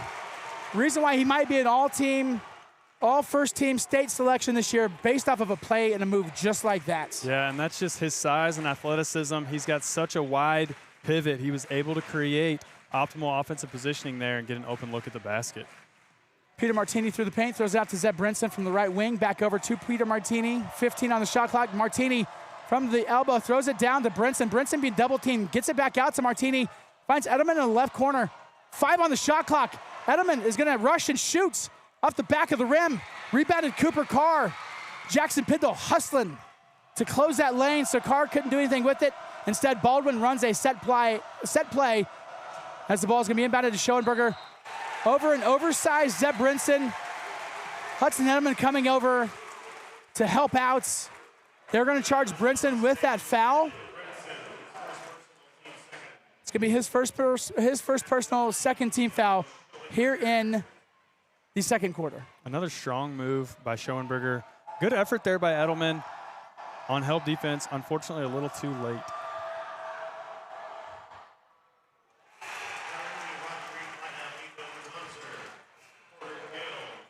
Schoenberger's going to miss the first of 2 free throws right there as we see more substitutions now for Rock Creek. Edelman, Klingenberg, Rosa, Tonzer, and Gill in the lineup for the Mustangs. Weddle, Frost, Schoenberger, Carr, and I believe Rude is in the lineup for the Bulldogs. No, my apologies, that's Colton Cullum. As Schoenberger, he'd made 12 straight free throws, missed the first one. Gets the second one to drop as we see a 3 by Hudson Edelman. A little bit too aggressive, hits the backside of the iron, bounces into the hand of Cooper Carr. And now Baldwin can take their first lead of the game with less than 2 minutes left here in the opening half. Carr throws it out to Weddle. Weddle over to Frost. Frost back out to Cooper Carr. Bounce pass. Schoenberger had to really reach to grab it, secured it. 8 on the shot clock for Baldwin. Frost, bounce pass down low to Schoenberger. Schoenberger from the low blocks, still not hitting the rim. There's 2, there's 1. And that is actually gonna be a timeout called by Coach Justin Smith. Klingenberg grabbed that ball. Smith called a timeout. Possession is gonna be in favor of Rock Creek. Yeah, a lot going on down there. Almost had a tie-up, almost had a shot clock violation. Instead, we get a timeout by the Mustangs. As we want to give a big shout out to our second quarter sponsor, Westie Pharmacy. Tonight's broadcast brought to you by Westmoreland Pharmacy, your hometown pharmacy and ice cream shop. Whether you're stopping in to pick up a prescription or grabbing a scoop of your favorite ice cream, the friendly team at Westmoreland Pharmacy is proud to serve the community. Westmoreland Pharmacy, your hometown pharmacy and ice cream shop. 318 Main Street, right in beautiful Westmoreland, Kansas. Follow them online at facebook.com/thewestfarm, PHARM. 2019, a minute 25, 85 seconds left here in the opening half of the 4A state championship. Rock Creek has the ball. Logan, my friend, what you think? Well, Mustangs only with 3 points here in the second quarter. A huge testament to the Bulldogs defense. Down by 9 going into the second. They've stepped up to the challenge and forced Rock Creek into some pretty bad looks offensively. Yeah, Rock Creek, once they had a 10-point lead at 18-8, got pretty cold. But Klingenberg still looking to make his first points of the game. They're going to call him for a travel. He's going to argue with the ref. I mean, that's his brand of basketball. Maybe he just got a little bit too loose with it, but they're going to call a turnover on Logan Klingenberg. And so with a minute 12 left here in the opening half, it is the Bulldogs basketball. Cooper Carr dribbling the ball up for the black and purple. Throws it over to Colton Cullum. Cullum over to Schoenberger. Bounce pass down low to Waddle. Waddle across the paint. Throws over to Frost. Frost is going to run the baseline. They're going to say a away from the ball foul. I think that's on Klingenberg. If that's on Logan Klingenberg, that's going to be his 3rd personal foul. So Klingenberg, 3 fouls, no field goals here in this contest. Will be going out in favor of Peter Martini. Obviously flustered. Slaps the hands of the coaches on the bench, his teammates. I'm sure he's going to have a nice little chat with Coach Smith, kind of find out what adjustments they can make. As the ball is going to be put up by Schoenberger. Leo Schoenberger now has 7 points here in the second quarter. Baldwin officially has a lead, 21-20, under 1 minute to go. There's about a 13-second difference between the game clock and the shot clock as Rosa now from the elbow throws it out to Gill. Gill wide open from the right wing, puts it up and scores. Huge three-pointer at the right time for Porter Gill. His second 3 of the game, 23-21, shot clock is off. Cooper Carr with the basketball now. All of Rock Creek Nation that's in attendance is on their feet. All of Baldwin, all of Bulldog Nation that's in attendance. Everybody here, it's a pretty packed gym from the Hutchinson Sports Arena. As we are under 10, throws it over in the right corner to Waddle. Waddle hits a 3. As Gavin Rosa, a half-point shot, almost got that one to drop. But a huge 3 in the right corner by Devin Waddle gives him 9 points. Here in the second quarter, he had 9. Schoenberger had 7. Wheeler and Cullum each had a pair. So we're going to see 18 points of production in the second quarter for Baldwin. We're only going to see 8 points of production in the second quarter for Rock Creek, as the halftime score is going to be 24-23. Yeah, and we saw a lot of back and forth here in the first half. Overall, a significant defensive battle. Both teams tightening up on the defensive ends of the floor. Rock Creek starting out hot early, getting out to a 15-6 lead. Baldwin coming out in the second quarter, responding, getting things going down in the paint, and able to take the lead going into half. Huge first half. It is what we expected. Rock Creek going to go look and see what adjustments they can make. Baldwin, they've been playing pretty good. They played pretty hot. I mean, the threes from Devin Waddle and then the play of Leo Schoenberger down low have been the difference in this game. 18-8 is what Rock Creek had the lead by. They went on a 16-5 run to end the quarter, and that is where we see it. We're going to shut the mics off real quick, regroup, chitter chats, come back out, as it is a 15 minutes halftime as opposed to what had been a 10-minute all week. So we're going to take a quick little break. We're going to come back with the halftime presentation, and we will be right back. You're watching coverage, the preferred primary partner of Rock Creek Athletics, coverage of the 4A State Championship game right here on Backroads Broadcasting.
Hey, welcome back from halftime. Welcome to the Hutchinson Sports Arena.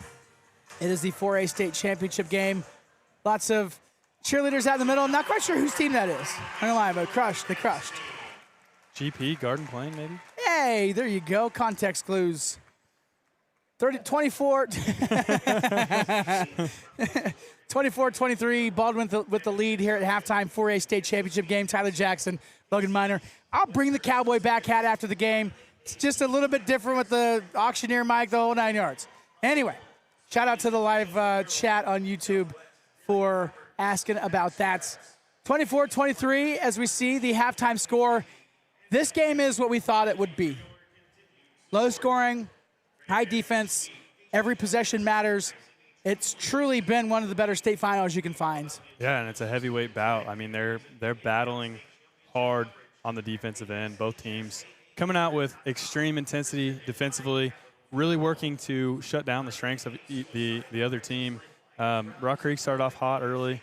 Number 5, Wadle for the Bulldogs, obviously knocking down some key shots there in the second quarter. And then Schoenberger doing what he does. He's getting some work down in the paint. He's finishing strong. He's working on the boards. It's hard to shut down a guy like that. But if you're the Mustangs, you hope that you can keep him in check in the second half. Absolutely. At the end of the first quarter, it was 15-6. Rock Creek had the advantage. Ethan Tonzer was 4 for 4 on free throws. He had a nice streaking 2 to the baskets. Gavin Rosa had a pair of three-pointers. He's just 2 more away from the all-time state of Kansas three-point record. Porter Gill had another 3, so 9 of the first 15 points in the first quarter came from Rock Creek. Then on the other side, Leo Schoenberger had a pair of free throws, a field goal, and then Colton Collum, and that was all that they were able to make happen after the first quarter. But then momentum of the game started to flip. You could kind of feel it here in the building as we got into the second quarter. It kind of started to slowly creep toward those people in the north and the northeast as opposed to those in the west and the southwest, which is Baldwin, Rock Creek, respectively, as Rock Creek kind of went cold on their shooting. Ethan Tonzer was 1 for 2 on free throws. He did add another field goal. Zeb Brenson was 2 for 2 on free throws. And then after a nice little scoring drought, Porter Gill came big with a huge 3 right towards the end of the second quarter. But the second quarter completely belonged to Baldwin. They won the second quarter. 3 three-pointers, I could mention, by Devin Waddle. It's W-A-D-E-L. If it's 2 L's, it's Waddell. 2 D. Pretty certain it's Devin Waddle. So if we screw up your name and you're watching from Baldwin, don't get up in our ats getting mad about that. But 9 points from him, 3 for 3 from the right corner. We had another 5 points from Leo Schoenberger. Jackson Wheeler, he had a double-double last night against Hutchinson, had 2 points, and then Colton Collum. So all in all, 18 points is what they had scored in the second quarter, bringing them to 24 at halftime. So 24-23. Baldwin with the lead. If you're Coach Justin Smith, as you've coached the seniors on this squad, you coached them in middle school, you coached them when they were in high school, you were on Justin Smith's coaching staff. What do you think he's going to be telling his boys in the locker room at halftime? I think offensively, stick to your guns. It feels like we slowed down and kind of bit into the defensive pressure from the Bulldogs. Ball movement wasn't as good as it normally was. Our cuts haven't been as aggressive as they normally are. And so move the ball, cut off the ball. If guys are over pursuing, fake and cut back door. Look for those opportunities, but just continue to stick to your guns offensively. And defensively, we don't need to change much. Obviously, double team Schoenberger anytime he gets the ball in the lane, and watch Waddell, out on the three-point arc because he's gotten kind of hot. Logan Klingenberg had 3 fouls in the first half and no points for Rock Creek. Hopefully that's not going to become an issue. Logan Klingenberg, a very valuable part of this team, a starter, of course. Basically the 4 position. And with this team really truly lacking an actual true big, the thing that works for Rock Creek well is Peter Martini has ups, Ethan Tonzer has ups, Logan Klingenberg's presence down low. He is basically the big. They just play fast and they play sleek. And so Klingenberg, a huge part of this team. Other than that, Zeb Brinson had 1 foul and Ethan Tonzer had 1 foul. Looking on the other side for Baldwin, Waddle had 2 fouls. Ethan Smazel had 2 fouls.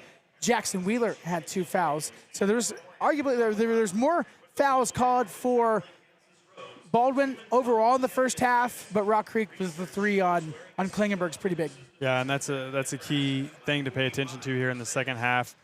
Something that I expect Baldwin to do is attack with whoever Klingenberg is guarding.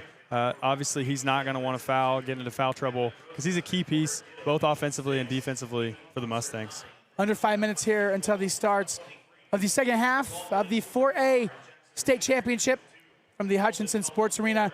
We got the number 1 seeded 27-0 Rock Creek Mustangs taking on the 6th seeded 21-6 Baldwin Bulldogs.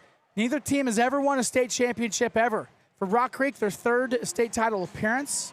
For Baldwin, first ever. They made it to 5 semis, never won the big deal, the big game neither team has. And so we'll be having a brand new champion of 4A basketball after the game tonight. 24-23, the game is what we thought it would be. I mean, it could be anybody's ball game. It is a horse apiece, basically, at the end of halftime in this one. Yeah, absolutely. Just what we expected, right? Both of these teams, it's the last game of the season. You're not going to hold anything back. You're going to show what you've got. You're going to open the playbook, essentially.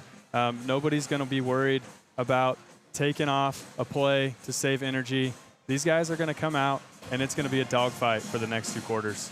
As we want to bring in one of our favorites before we get the second half underway, we've got our sideline analyst, a senior in high school. He's been our color analyst all sports season. We got Mr. Xander Dick. Xander, give me your thoughts on the first half, my friends.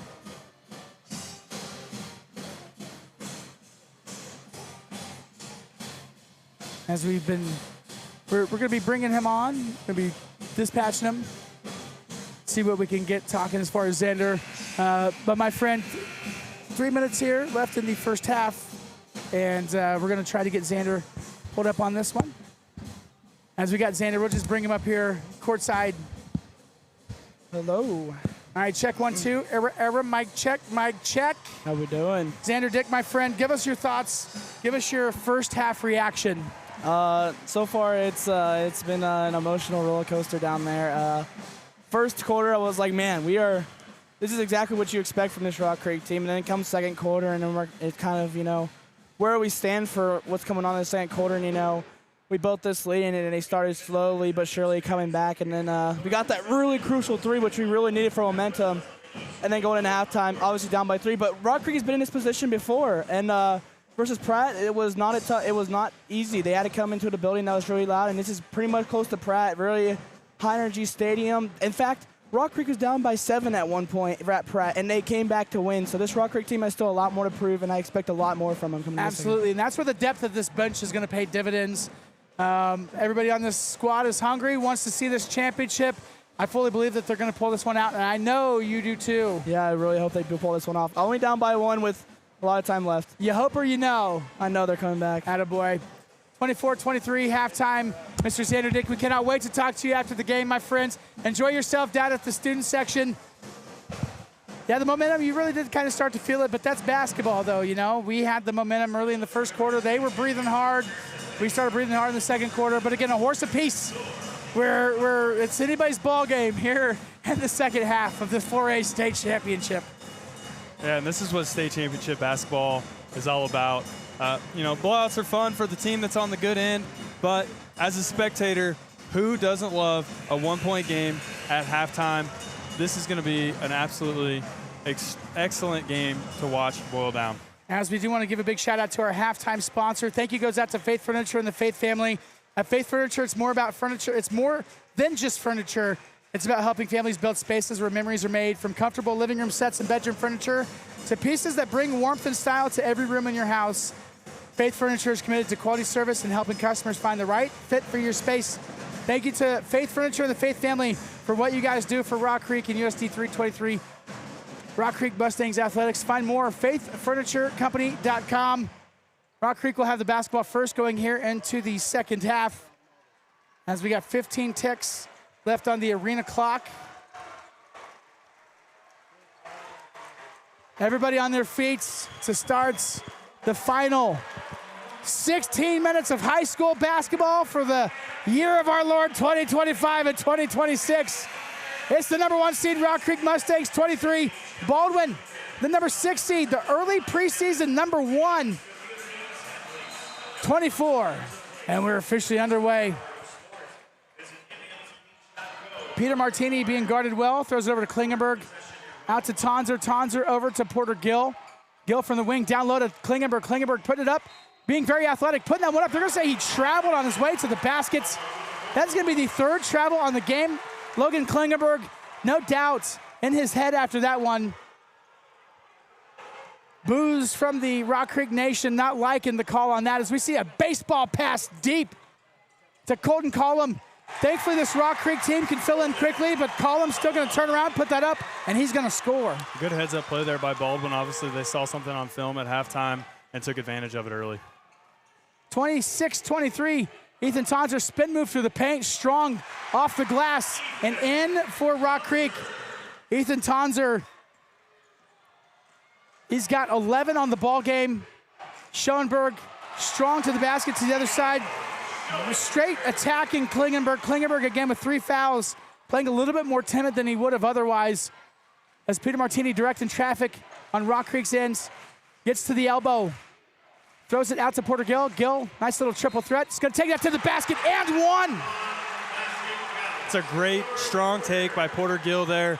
The Mustangs are going to need somebody other than Klingenberg and Tonzer and Rosa to get going here, especially with Klingenberg's woes early. So great heads-up play there by Gill to get something going for the Mustangs. To the Orthopedic and Sports Medicine Center free throw line to shoot the end one is Porter Gill. His shot is up and we're tied. 28-28. Full court press now underway. Gill and Martini covering Cooper Carr. Bounce pass over to Schoenberger. Back over as the pass is a little tall for Jackson Wheeler. Jump stop, picks it up, throws it off to Schoenberger. From the left wing, bounce pass to Cooper Carr. 20 on the shot clock, a minute 15 here into the 3rd quarter. Cooper Carr looking for some type of opening, throws it over to Wheeler, back over to Carr. Carr being guarded well by Ethan Tonzer. Over to Waddle in the right corner. Great job by Rosa to cover him on that. As we see a charge being taken by Logan Klingenberg. The shot was put up by Cooper Carr. He was gonna make it, but they're gonna call a charge instead. Logan Klingenberg with 3 fouls, put his body on the line, is going to take the charge, and it's going to give Rock Creek the ball. The confidence and sacrifice you have to have to sit in there knowing you have 3 fouls early in the second half. Just an excellent job by Klingenberg. Peter Martini bringing the ball down for the Mustangs over to Porter Gill. Gill being guarded well by Jackson Wheeler to the elbow, spins out, throws it to Tonzer. Tonzer into the paint. It's going to be knocked out. Got pretty close. Baldwin's disagreeing. It's going to be knocked out. I can't tell from up here if that was either off a column or Schoenberger. Both were right there. As Porter Gill is going to be inbounding the ball from the baseline. Gets it up. It's thrown way back. Thankfully, it was an inbound pass. Gets it to Klingenberg. Klingenberg grabs it. As we got 10 on the shot clock. Tonzer handing it off to Porter Gill. Gill from the left side, gets to the low block, spin move, right to left, back to left, throws it up and scores! Again, Gill getting going offensively, providing that spark that the Mustangs need down in the first half, or to start the second half. As we got a foul on the backside. Great defense from Peter Martini to sneak in as the Wolf, get the steal. He goes up with it, he gets fouled on his way to the baskets. Gonna be fouled by Leo Schoenberger. 3rd team foul already for Baldwin here in the 3rd quarter. To the Orthopedic and Sports Medicine Center free throw line to shoot 2 is gonna be Peter Martini as Martini gets his first basket of the game. Thank you for the reminder by Cody to just breathe. Just breathe. Martini hits the first one. Second shot is up and nothing but net. Peter Martini 2 points. Rock Creek 32-28. Schoenberger inbounding the pass. Full court press underway. Double team defense by Rock Creek. This has what has set them apart all season as we see a wide open Colton Collum down low. When you're doing backcourt double teams, you're going to see that. Yeah, a little bit of aggressiveness there from the Mustangs. Baldwin identified it, got the ball up court quickly, and were able to finish under the basket.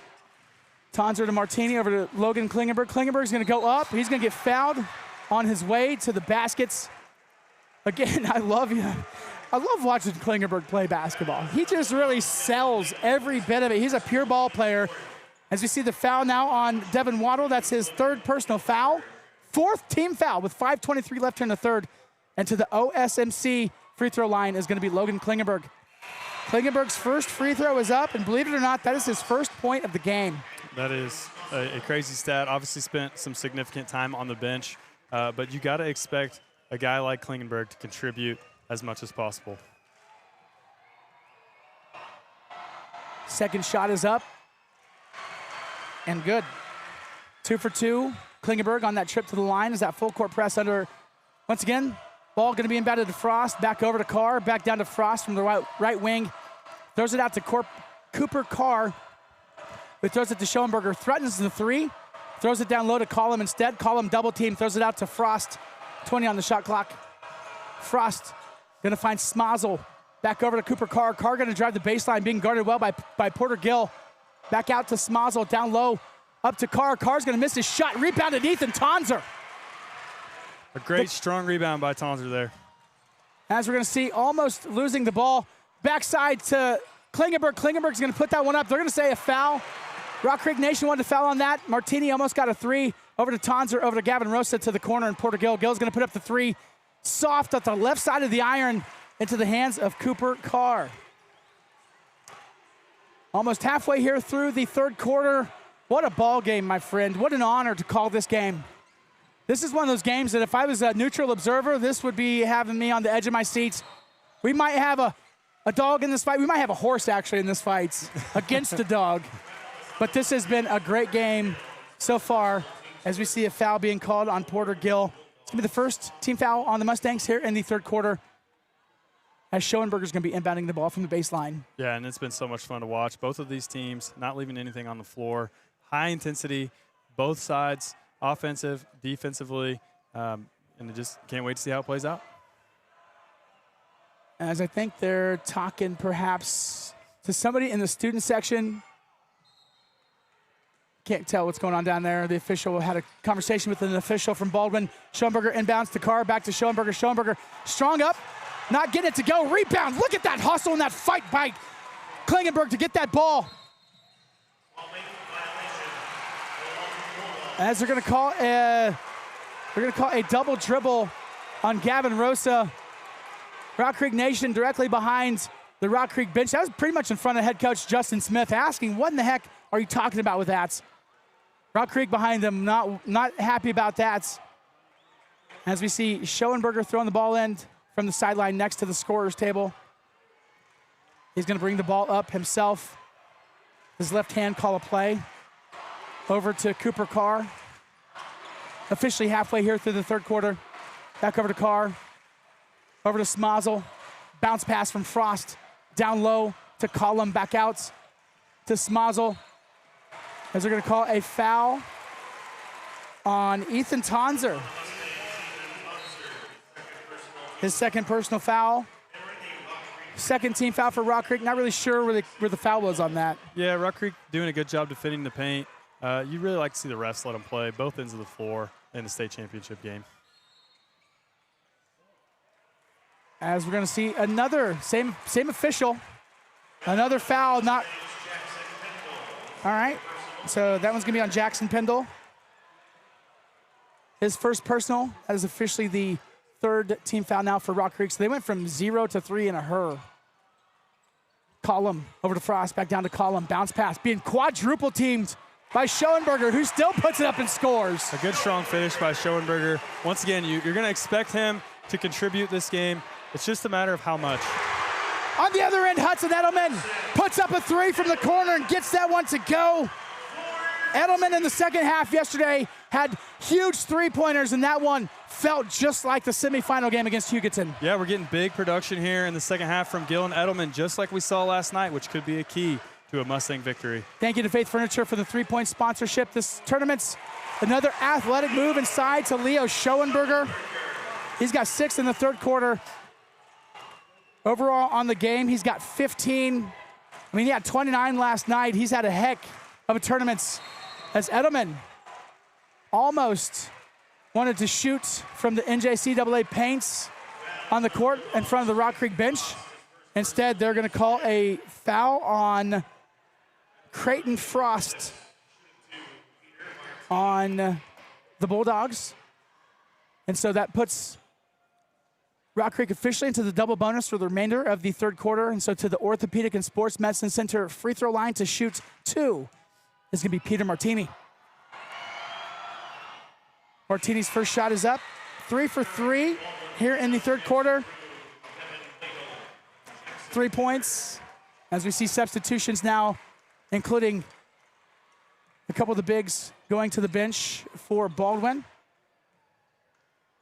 Wheeler back into the game as the second free throw from Peter Martini is up and good. 4 for 4 here in the third quarter alone. Full court press underway yet once again, as Rude is going to get the ball over to Schoenberger. Schoenberger picks up his dribble. Aarons picked up by Jackson Pendle. Going to be stolen like a wolf from the behind by Cooper Carr. Pendle, not normally a guy to dribble the ball up the court. It was a one-on-one, him and Schoenberger in his face. Didn't see Carr behind him. Carr grabbed it, Carr kept it, Carr fires from the free throw circle and drops it. And those defensive plays are what Carr does best. He's a sneaky defensive guy, and he hustles all over the floor. Rock Creek's got to be aware of where he's at on both ends. Cooper Carr, his first basket of the game. An absolute excellent hesitation, pump fake by Edelman there, and take to the basket. Hudson Edelman, the hero we didn't deserve for Rock Creek, has 5 here in the third quarter. You know, and teams like this that make deep runs into March can have players like a Hudson Edelman, a Porter Gill, both of those players having a huge third quarter for Rock Creek. Yeah, and it speaks to the depth that we mentioned in pregame. They've got 8 guys that can score and 8 guys that play hard defensively. As a bounce pass down low by Schoenberger, mishandled. It was a little bit off. It was a good look by Jackson Root, a little bit off from Schoenberger, picked up by Rock Creek, quickly right to left, into the paint at the right elbow. Is Jackson Pendle out to Martini. Martini for 3. Martini hits the 3, and Peter Martini slipped on the court, and he grabbed his hammy. Hopefully he's good on that one. He's got to shake that one off, rub a little bit dirt on it. Peter Martini, 7 points here in the third quarter. Yeah, Martini slipped on some moistures. They're calling somebody out to the field to get there, out to the court to take care of that one.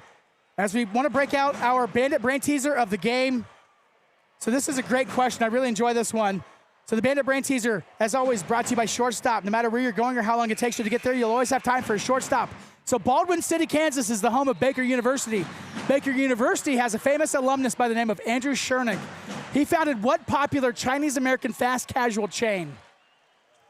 The founder of this fast casual, super popular Chinese-American chain went to Baker and Baldwin.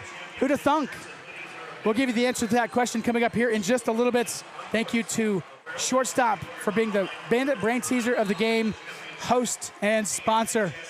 As a pass is going to be intercepted. Got a hand on by Edelman, picked up by Tonzer. That's a turnover. Gill down low, going to be going up with that. Jackson Wheeler left his feet, which is something you absolutely don't want to do that close to the baskets. That is going to be Jackson Wheeler's 4th personal foul. And going to the Orthopedic and Sports Medicine Center free throw line to shoot 2 is going to be Porter Gill. Yeah, and that's a frustrating play out of the timeout for Baldwin's coach. You don't want to see a turnover on the inbounds. Good heads-up play there by Edelman. And if you're a Mustang fan, really good to see Peter Martini back in the game. First free throw is going to be up by Porter Gill. He has 6.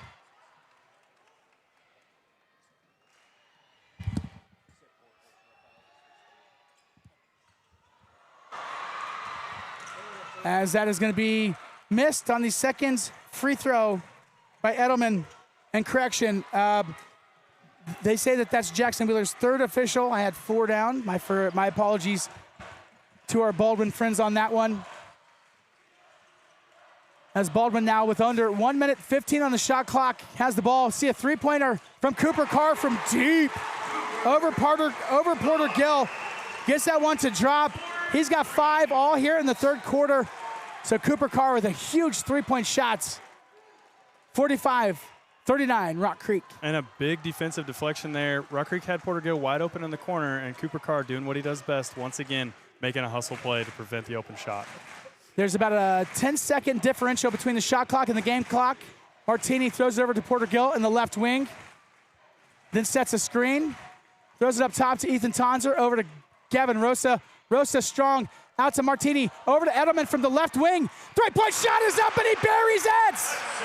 Hudson Edelman, red hot here in the third quarter. That's what the Mustangs are going to need to win their first state championship. Hudson Edelman, yesterday, had 3 in the first half. He's got 2 here in the third quarter. As we see a foul on Porter Gill. He's going to foul Cooper Carr. And so that's going to be Porter's second personal foul. Coming into the game for Edelman is going to be Zeb Brinson. 6.1 on the near sideline. Schoenberger is going to be inbounding this ball. Rock Creek's going to try to prevent a last-second shot. As the ball is going to be inbounded to Cooper Carr. Carr, deep 3 over Gill. Falls flat, rebounded, backside column. Can't get it to go. Schoenberger puts it up, and no. And that's going to be the end of the third quarter. So 75% of the way through the 4A state championship. The Rock Creek Mustangs, the number 1 seed, 27-0 on the season, has 48. And the number 6 seed at 21-6 on the season, Baldwin, has 39. Logan Minor, my friends. Whew, just got to breathe in this one, baby. A lot going on here. If I'm Justin Smith and the Mustang sideline right now in the huddle, I'm telling my guys, do not forget, after the first quarter, you were up by 9 points, and we trailed at half. They cannot get into the same defensive and offensive woes that they did in the second quarter. They've got to come out and execute on the offensive end of the floor and continue to be aggressive defensively to win this game. And if you're Baldwin on the other side, they've got to do what they did so well in that second quarter. They've got to get open looks on the three-point line, and they've got to feed their studs, that dynamic duo of Carr and Schoenberger, and I expect a high dose of those two here in the fourth quarter. Yeah, one of the biggest questions coming back into the start of the second half was, how is Rock Creek going to respond? Being down at halftime, the momentum squarely being with Baldwin. The answer has been they've came out. They've had quite a bit of momentum, and so far, so good. They have a 9-point lead going into the fourth quarter of this heavyweight tilt. We are 8 minutes away from crowning a new champion of 4A basketball. Cooper Carr with the ball, gonna throw it over to Waddle. Waddle had 3 threes in the first half in that right corner.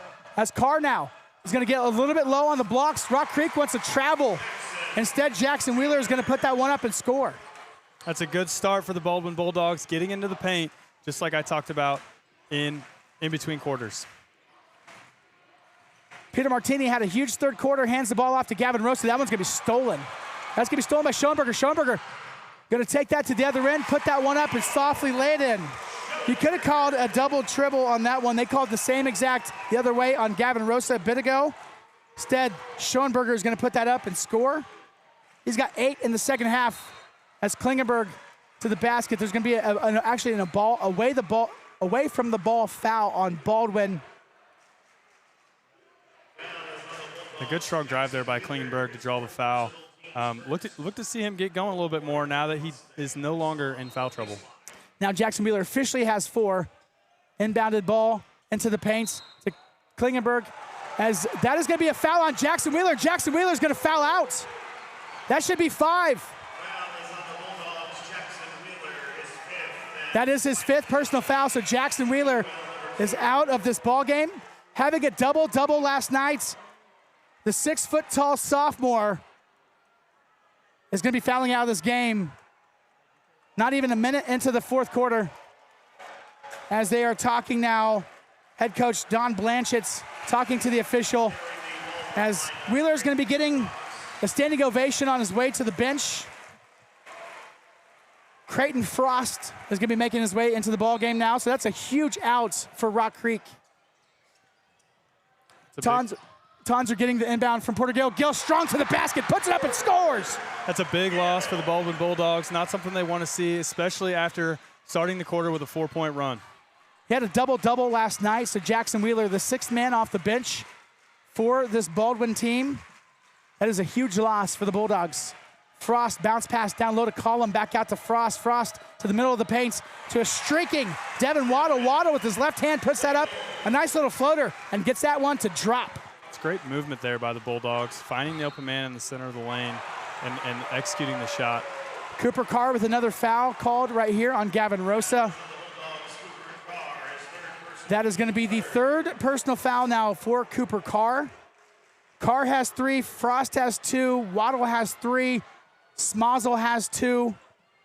Schoenberger only has 1 though for Baldwin. Peter Martini now, bounce pass, Tonzer. Nice little underhand pitch pass over to Martini, back out to Gill. Gill, and no. The ball's going to be bouncing around. Rock Creek wanted that to be off of Schoenberger. From our view, looked like it might have been. They're going to say it was off of Martini and going to be in favor of Baldwin. And a big battle there between Schoenberger and Martini for the rebound. You can tell both of these fellows want this real bad.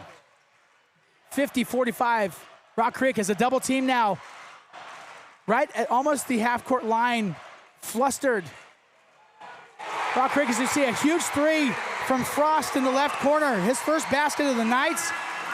50-48, under 6 to go. This 4A state championship game, as there's a steal by Cooper Carr. Steals that from Rosa. He takes that, and we've got a tied ball game in Hutchinson. Timeout going to be taken by Rock Creek. As we want to give a huge shout out to our sponsor, Ozone Roofing. Ozone Roofing, an official sponsor of Rock Creek Mustangs Athletics. Whether you need a roof repair, a full replacement, or help after storm damage, the team at Ozone Roofing is committed to providing reliable service and high-quality work from start to finish. Serving homeowners and businesses across the area, Ozone Roofing is proud to stand behind every project they take on. Ozone Roofing, proud supporters of local USD 323 Rock Creek Mustangs Athletics and the communities that they serve. Find them online at ozonerfg.com. Logan, my friends, Logan Miner, what do you think so far? Tied up, 5:42 left, 50-50. Well, this Bulldog team has no quit. They've come back from a 9-point deficit twice. This game's going to come down to who can limit turnovers, and in my opinion, who can knock down free throws as well. Baldwin has 3 fouls here early in the fourth quarter. Keep an eye. Rock Creek could get into the double bonus early. That tied up at 50. This truly is a 50-50 game. Peter Martini bounce pass to Klingenberg. Klingenberg down low to streaking Martini. That could have been a pass, a push pass, a push, as it was a 3-point by Tonzer. Not getting that one to go. Put back up by Porter Gill, and Gill gets that one to drop. He's got 4, and all 4 team points here in the fourth quarter for Rock Creek. And once again, Gill contributing big moments, and a good response there by Baldwin to knock down the 3. As Devin Waddle hits a 3-pointer. That's his 4th 3 on the game, so 12 of the 53 team points for Baldwin. Comes off of 3-pointers from Waddle. As we see Klingenberg up against Frost, taking that one up. Klingenberg doing a great job of drawing the foul. It's the 4th team foul for Baldwin. They are going to call that on Creighton Frost. I believe that's his. No, they're going to call that actually on Cooper Carr. Oh, nope, they are right. Okay, that is on Frost. That's Frost's 2nd personal. 4th team foul for Baldwin. As Gill is going to inbound it. It's going to bounce around a couple different hands. They're going to call a foul on Porter Gill.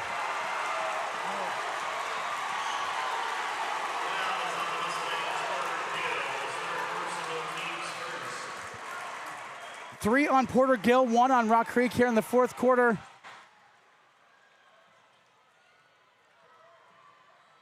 Cooper Carr bringing the ball up now for the Bulldogs. Down low to Collum. Collum strong to the baskets. 55-52, Baldwin with the advantage. 4:35 left here in the fourth quarter. Porter Gill going to drive into the paint, pick up his dribble, spin move. And they're going to call a travel on Porter Gill, so a turnover on Rock Creek. Justin Smith on the Rock Creek team bench clapping at his boys saying, hey, you guys are all right. Keep playing Mustangs basketball. We're going to be good. Cooper Carr now into a double team. Over to Schoenberger. Quickly Bounce pass from Frost to Collin, back out to Frost, over to Carr. Carr for three. Rolls Alf. Rebound to Frost at the free throw line. 3-point shots, too strong. The three-pointer from Weddle, too strong. Good rebounds by Schoenberger to go in there and grab that one. Ball back down low to Schoenberger. Schoenberger puts that one up, can't get it to drop. It's gonna bounce around a couple different hands, picked up by Waddle. Back over to Schoenberger as a block is gonna be called on Porter Gillen. That's gonna be his 4th personal foul. Rock Creek missing Klingenberg here defensively. I'd like to see them get him back in the game. He is a huge defensive key down low and a rebounding piece. And right now, the Bulldogs are taking advantage of the offensive boards. As we might as well go ahead and break out the Bandit Brain Teaser of the game. Bandit Brain Teaser, all football season, all basketball season, has been brought to you by our friends at Shortstop. No matter where you're going or how long it takes you to get there, you'll always have time for a shortstop. 17 convenient locations. You can find this awesome convenience store. So the question was, so Baker University, which of course is in Baldwin City, they had a famous alumnus by the name of Andrew Sheng, founded what popular Chinese American fast casual chain? The answer, Panda Express. Panda Express was actually founded in 1983 in Pasadena, California, out of the Panda Inn. It grew across the country between Andrew Sheng and his father. He graduated from Baker in 1970 with a degree in mathematics. He actually met his wife in Baldwin. So now that family is worth $4 billion and the founder of one of the most popular fast casual chains in the country. Nice little fun fact there. Panda Express makes some pretty dang good orange chicken. Oh, there's been a few Rock Creek basketball games I'd hit up some Panda on the way home and get some orange chicken. So once again, thank you to Shortstop. No matter where you're going or how long it takes you to get there, you'll always have time for a shortstop. 55-52, Baldwin with the lead. Schoenberger inbounding the ball now to Carr. Carr being guarded by Tonzer, bringing that out around the arc. 25 on the shot clock. 3:40 left here in the 4th quarter of the boys 4A state championship game. Carr over to Collin, back over to Carr. 15 on the shot clock. Waddle been dangerous in that corner all game. No shot from Rosa guarding him. So we see a three-pointer from Carr up, rattles off. Great rebound by Cooper Carr. They're gonna say he was fouled by Schoenberger. So that's gonna be the 5th team foul on Baldwin. So that's gonna put Rock Creek in the double bonus for the rest of the way. And going to the Orthopedic and Sports Medicine Center free throw line to shoot 2 is gonna be Ethan Tonzer. And Ethan Tonzer getting back into his rhythm. He's had some really strong rebounds tonight.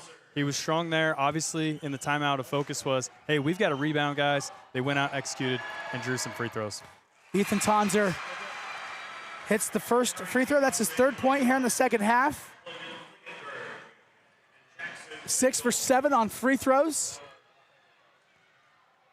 As Porter Gill is going to go to the free throw line, as is Hudson Edelman. We'll see Martini and Pindle into the game. As Tonzer hits his 2nd free throw, and we are at 55-54. Full court press underway. Good hustle by Klingenberg to get back. Almost got his hand on that one. Carr, strong from the low blocks, puts it up off the glass and scores.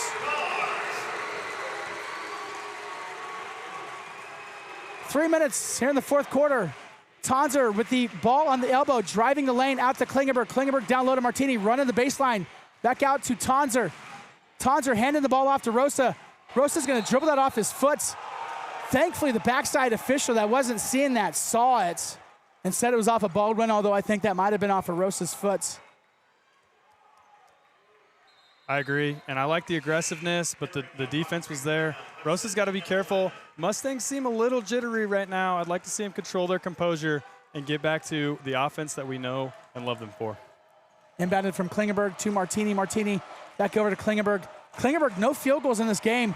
As we see a 3 from Rosa. Up and he hits it! And we're tied in the state championship game. Off balance, fadeaway 3, a huge shot and clutch in the big moment, as we've seen him before, Gavin Rosa. One more 3-point away from breaking the state record. I believe we're tied now officially, right? Yeah, he needed 4 tonight to break the state record. That's 3. As we see a foul on Klingenberg. That's his 4th. The last person that we wanted to see have a foul for Rock Creek. It's Logan Klingenberg. He's going to go to the bench in favor of Jackson Pendle. Pendle, a great defender, coming in place of number 34. So that's 4 on Klingenberg, 4 on Porter Gill, 2 on Tonser. Beyond that, nobody else has a foul, really. There's 1 on Brinson, I guess, and 1 on Pendle. 3 team fouls for Rock Creek here in the fourth. 5 already in the double bonus is Rock Creek. All knotted up at 57. 57. Cooper Carr now at the free throw line at the left elbow. Gets rid of it, throws it out to Collum. 20 on the shot clock. Hands it off to Cooper Carr. Carr over to Frost. Bounce pass down low to Collum. They're going to say that was a foul on the backside. As Schoenberger was going up to the basket, they're going to charge Peter Martini, I believe. And they are. It's going to be Peter's first personal foul. 4th team foul for Rock Creek. 2:04 left here in the fourth quarter, tied up. Schoenberger goes to the free throw line to shoot 2. As that first free throw is going to rattle in and out for Leo Schoenberger. He was a perfect 10 for 10 in the semifinal game last night against Atchison. Tonight, he has missed 2 free throws, so he is 3 for 5. As the official is talking to Frost, and Gill, looks like there might be a little bit of blood on his uniform, perhaps, where he's bleeding. So Porter Gill heading off to the sideline to the bench. Justin Smith is looking at something that they're calling the athletics trainers. And so they are going to take care of whatever's on Porter Gill, assuming some blood. But my friend, 2:04 left here in the fourth. Schoenberger still has 1 more free throw to shoot. Give me your thoughts on where we're at in this game right now, Logan. Yeah, both teams will be shooting 2 from here on out anytime there's a foul. So as we mentioned before, it's going to come down to who knocks down their free throws and who can bring that defensive intensity that both teams have been bringing all game. Schoenberger getting the second free throw to drop. He doesn't miss many. So Schoenberger now 4 for 6 on free throws tonight. Klingenberg challenging Frost, takes it to the low block, throws it out to Edelman. Edelman for 3 off the left side of the rim, rebounded by Frost. We are at 100 seconds to play in the 4A state championship game. 58-57. Baldwin clinging to a 1-point lead. Porter Gill sits at the scorer's table, waiting to come back into this game. Gill has 10 in the second half, 16 on this contest. Carr now under 10 on the shot clock, being guarded by Klingenberg. Spin move into the paint. Great defense from Klingenberg. Grabs the rebound. Logan Klingenberg playing with 4 fouls, still able to get the ball. As we see a foul now on Cooper Carr. That's going to be Cooper Carr's 4th personal foul.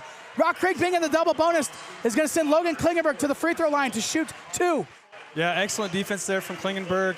Seemed like Carr was a little frustrated. An unfortunate foul there for them, and you really like to see Klingenberg knock down these free throws. 1:11 left here in the fourth quarter. Logan Klingenberg goes to the Orthopedic and Sports Medicine Center free throw line. The official team physicians of K-State Athletics drops the first of 2.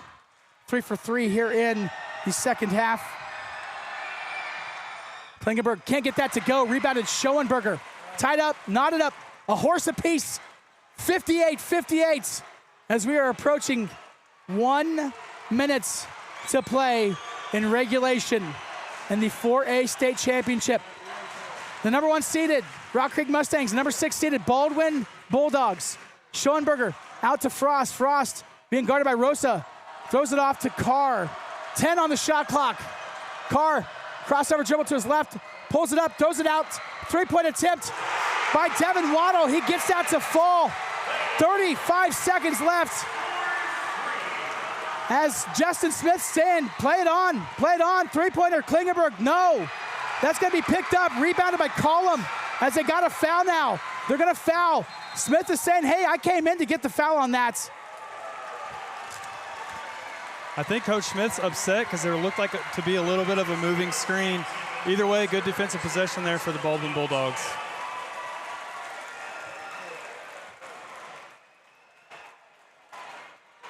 Well, big-time players make big-time plays. And that was the 5th 3-pointer here in this game for Devin Waddle. From the right wing, the southpaw lefty.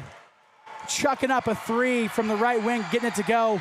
61-58, Schoenberger to the free throw line to shoot 2. That shot is going to be up, and that one is good.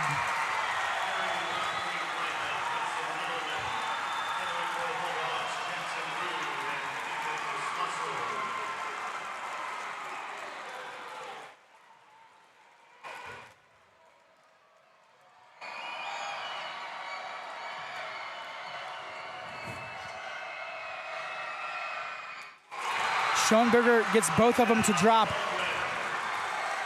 Timeout called by Rock Creek.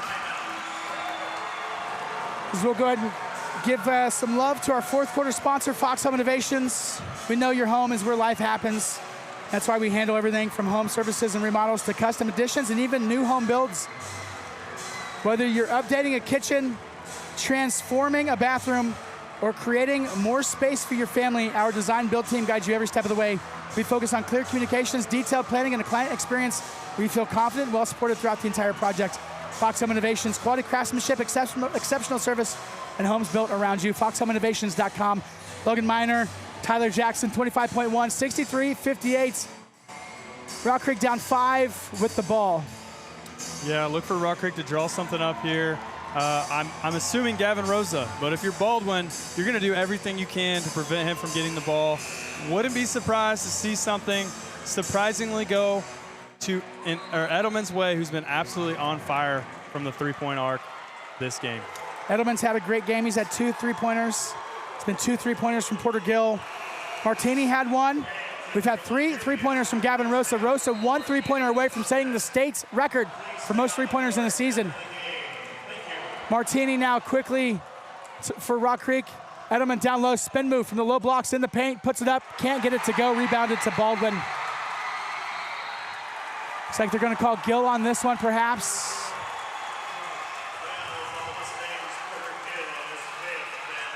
And it is on Porter Gill. That is gonna be his 5th personal foul, so he is out of the game. Porter Gill, the senior for Rock Creek.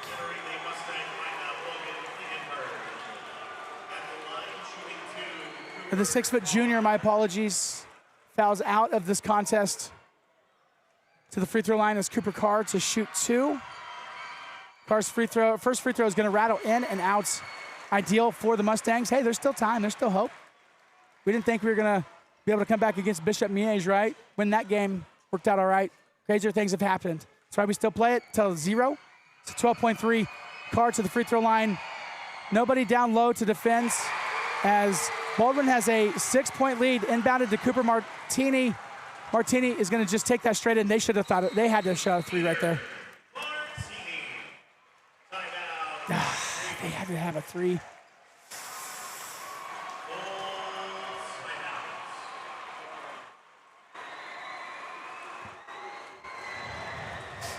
Martini scores, down 4, 7.2 here in the state championship game.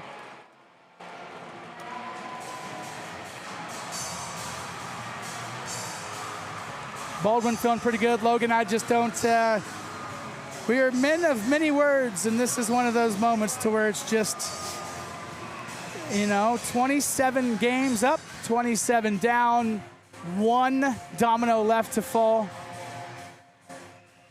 And it might be a pretty big one. And the silence speaks volumes. It Obviously does. still time on the clock. Mustangs need to come out here with extreme pressure, hope to get a quick steal and a quick basket, maybe force a foul on the inbound, which obviously switches the keys for them a little bit here. But nonetheless, been a great season for the Mustangs. Hopefully we can get something to go our way here with 7 seconds left. Not looking good, Tyler. Frost, deep baseball pass to Schoenberger. Schoenberger able to grab it, gets fouled by Pendle. I'm surprised this officiating crew didn't call an intentional on that. They're discussing it. Ah, jinxed it.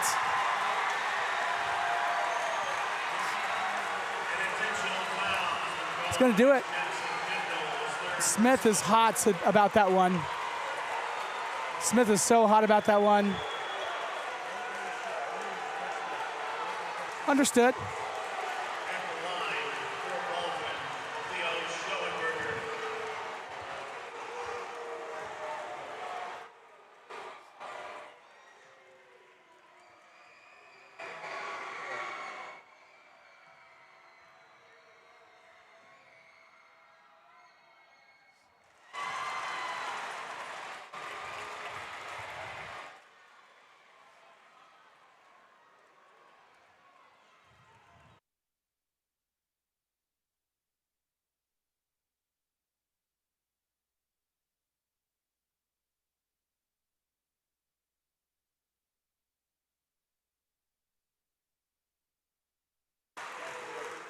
Schoenberger hits both of those, or he hits the second of those two. Of course, they call the intentional foul. Pendle was going for the ball. They still called it an intentional. It's going to stay with Baldwin. They're going to inbound the ball. Foul quickly called on Ethan Tonzer.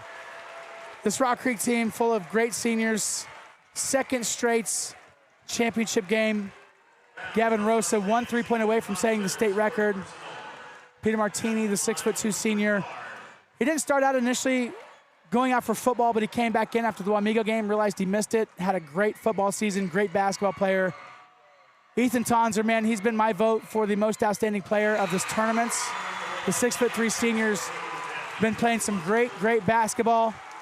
Good old Zebediah Brinson, the 6'1" senior, a great season. Shout out Dylan Jones, 6' junior, broke his arm earlier on in the season, but we also say goodbye to Curtis Martini, another 6'3" senior. As that three-pointer is going to be, that second free throw is going to be missed. Klingenberg is going to rebound it, take it the other way, throw it up. And that's it.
So damn proud of this Rock Creek Mustangs team, you know?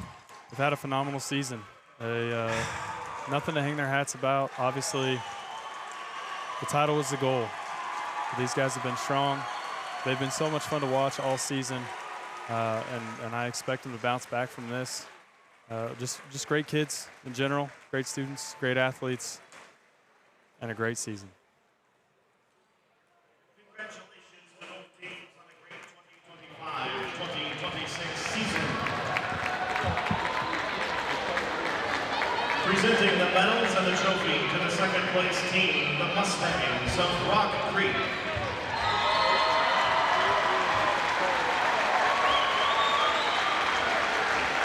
Gavin Rosa. Peter Martini.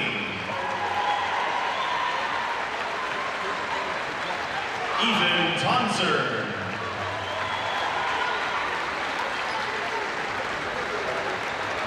Zeb Brinson. Dylan Jones. Porter Gill. Tate Smith. Hudson Edelman. Jackson Mendel. Curtis Martini. Logan Klingenberg. Brock Loopers. And the head coach of the Mustangs, Justin Smith.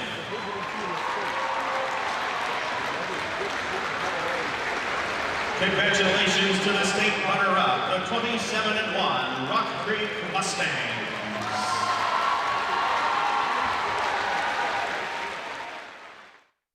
As we see our boys out on the floor, getting their medals.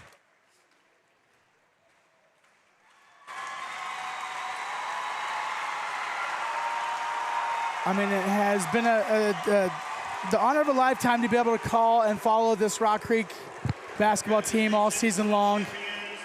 It's been a fun season. I'm glad you made your way up to the booth with me during state, Logan Minor, but my goodness, this one, man, this one's gonna stick with everybody in this room and everybody in Rock Creek Nation for a long time, I have a feeling. Yeah, I think I said it twice. It's an absolute heartbreaker. We felt like this was our revenge tour. Obviously losing to McPherson in the state title last year. This one feels a little bit like insult to injury. That's no discredit to our team, just emotionally deflated. Our team has been absolutely phenomenal all season. Yeah. As we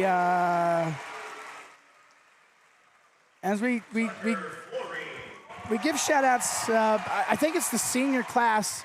You know, with the girls, we were pretty optimistic and hopeful yesterday after watching them win third place, which they ended their season on a win, which is always fun.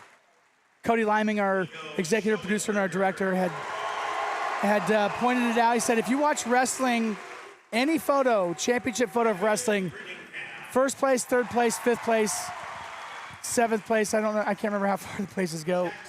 Always excited, right? Because they finished their season on a win. But then the second place, fourth place, sixth place, they end their season on a loss. And so that is a huge difference. Big win, big loss, and the second place Rock Creek boys, man, this one's pretty sore. The girls, no seniors, don't have to say goodbye to, but the senior class of this Rock Creek Mustangs team that you coached personally yourself in high school and middle school will sorely, sorely be missed. Yeah, this one's gonna sting. It's gonna sting for a while. And the reason it's gonna sting so much is because these guys have put their heart and soul into the game of basketball forever. I mean, they've been ballers since the elementary days and even before for some of them. They've worked day in, day out, night in and night out. And they hit the gym when they're asked at the gym. They hit the gym when they're not asked at the gym. And so when you work that hard and you put that much work and emotion, and you really start to love something. And when you love it, it makes it hurt.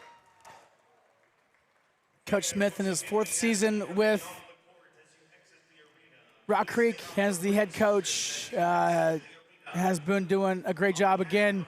We thought we were going to get win number 111 on the season collectively. The collective record is going to be 110-8.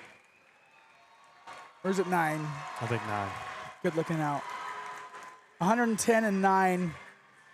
So the culture of Rock Creek basketball is well underway. Can we get our camera guys to shoot our guys?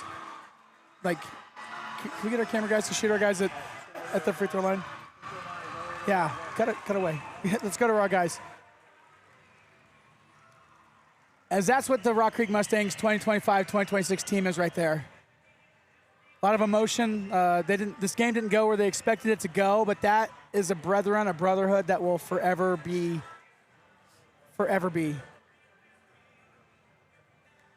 That emotion and leadership you see from Coach Smith there. We talked about it yesterday. These guys care, and Coach Smith cares about his guys. He's standing there saying, listen, you got nothing to be hanging your head about. It's okay to be sad.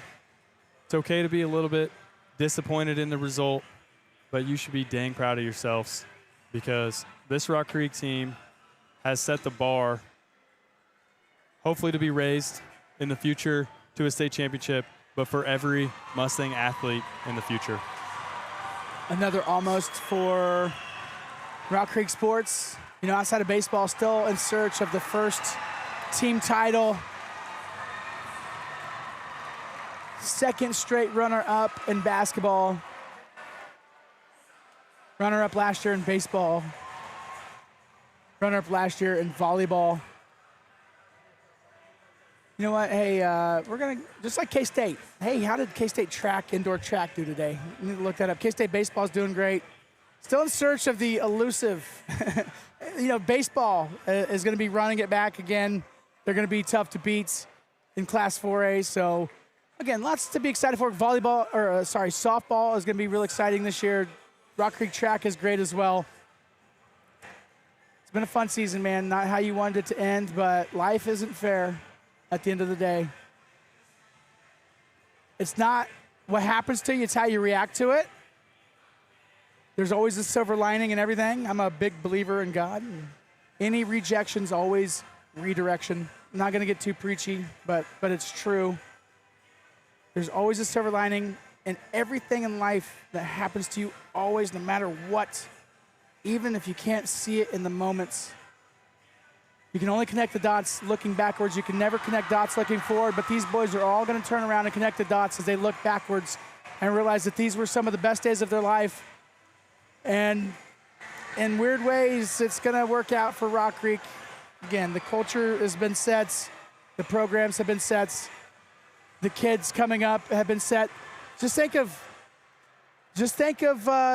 Gavin Rosa hitting that big three against Bishop Miege. My nephew is 11. He's a fifth grader, sixth grader, I'm not sure. Shout out Owen Dye, my boy. He's at Rock Creek Middle School, and I know I went out the next day, and we were at his house, and he wanted me to move my truck out of his driveway so he can shoot shots. So I know Owen was trying to recreate what Gavin had shot. I know there's lots of kids in Westmoreland and St. George. Wamego, that's a Red Raider that wishes they were a Mustang. Had to throw that one in there.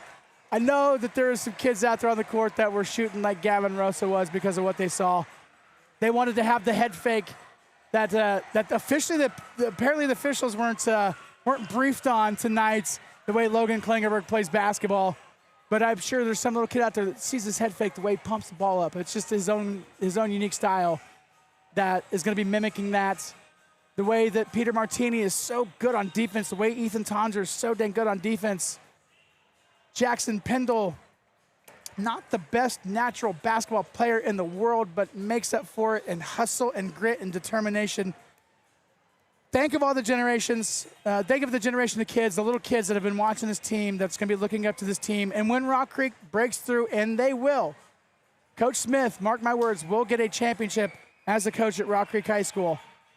When they break through and finally get their basketball championship, it's going to be because of this team, what they did tonight, and they've done the last couple of seasons. Absolutely. You talked about the influence on the younger generation. You could go out to any tournament that the Rock Creek Youth Basketball Association puts on and see that all these guys are there. They're either officiating, they're working the scores table, they're out high-fiving the kids as they perform well. Their influence is far and wide, and every single age of kid in this school district looks up to these guys, and that influence, kind of resonates. I'll tell you right now, my son's not even 3 years old yet, and he loves to say, "Go Mustangs," and it started here. He went to a few football games. He was at most of the home basketball games this year, and he absolutely loves it. And it's because they're fun to watch. He doesn't quite know what's going on yet, but just that energy and enthusiasm that these guys have get him excited. So those youth will be loving some basketball moving forward, and it's a huge shout-out to this Rock Creek senior class, this Rock Creek basketball team in general, and really Rock Creek faithful and ultimately the coaching staff as well. So Rock Creek falls in the state championship game. 66-60, is that what the final was? Thank you. I normally do a pretty good job of filling out my stats book that I keep in front of me. Anybody care about the stats? I don't know. Listen to the radio if you want the stats, I guess.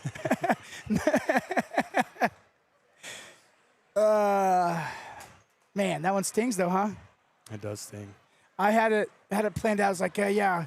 So the Chinese zodiac year of the horse is actually really the year of the Mustang, and it really still is, damn it. It is. It's still the year of the Mustang. Great year so far in Rock Creek sports, and it's not done yet. You mentioned baseball and softball. Both have exciting seasons coming up.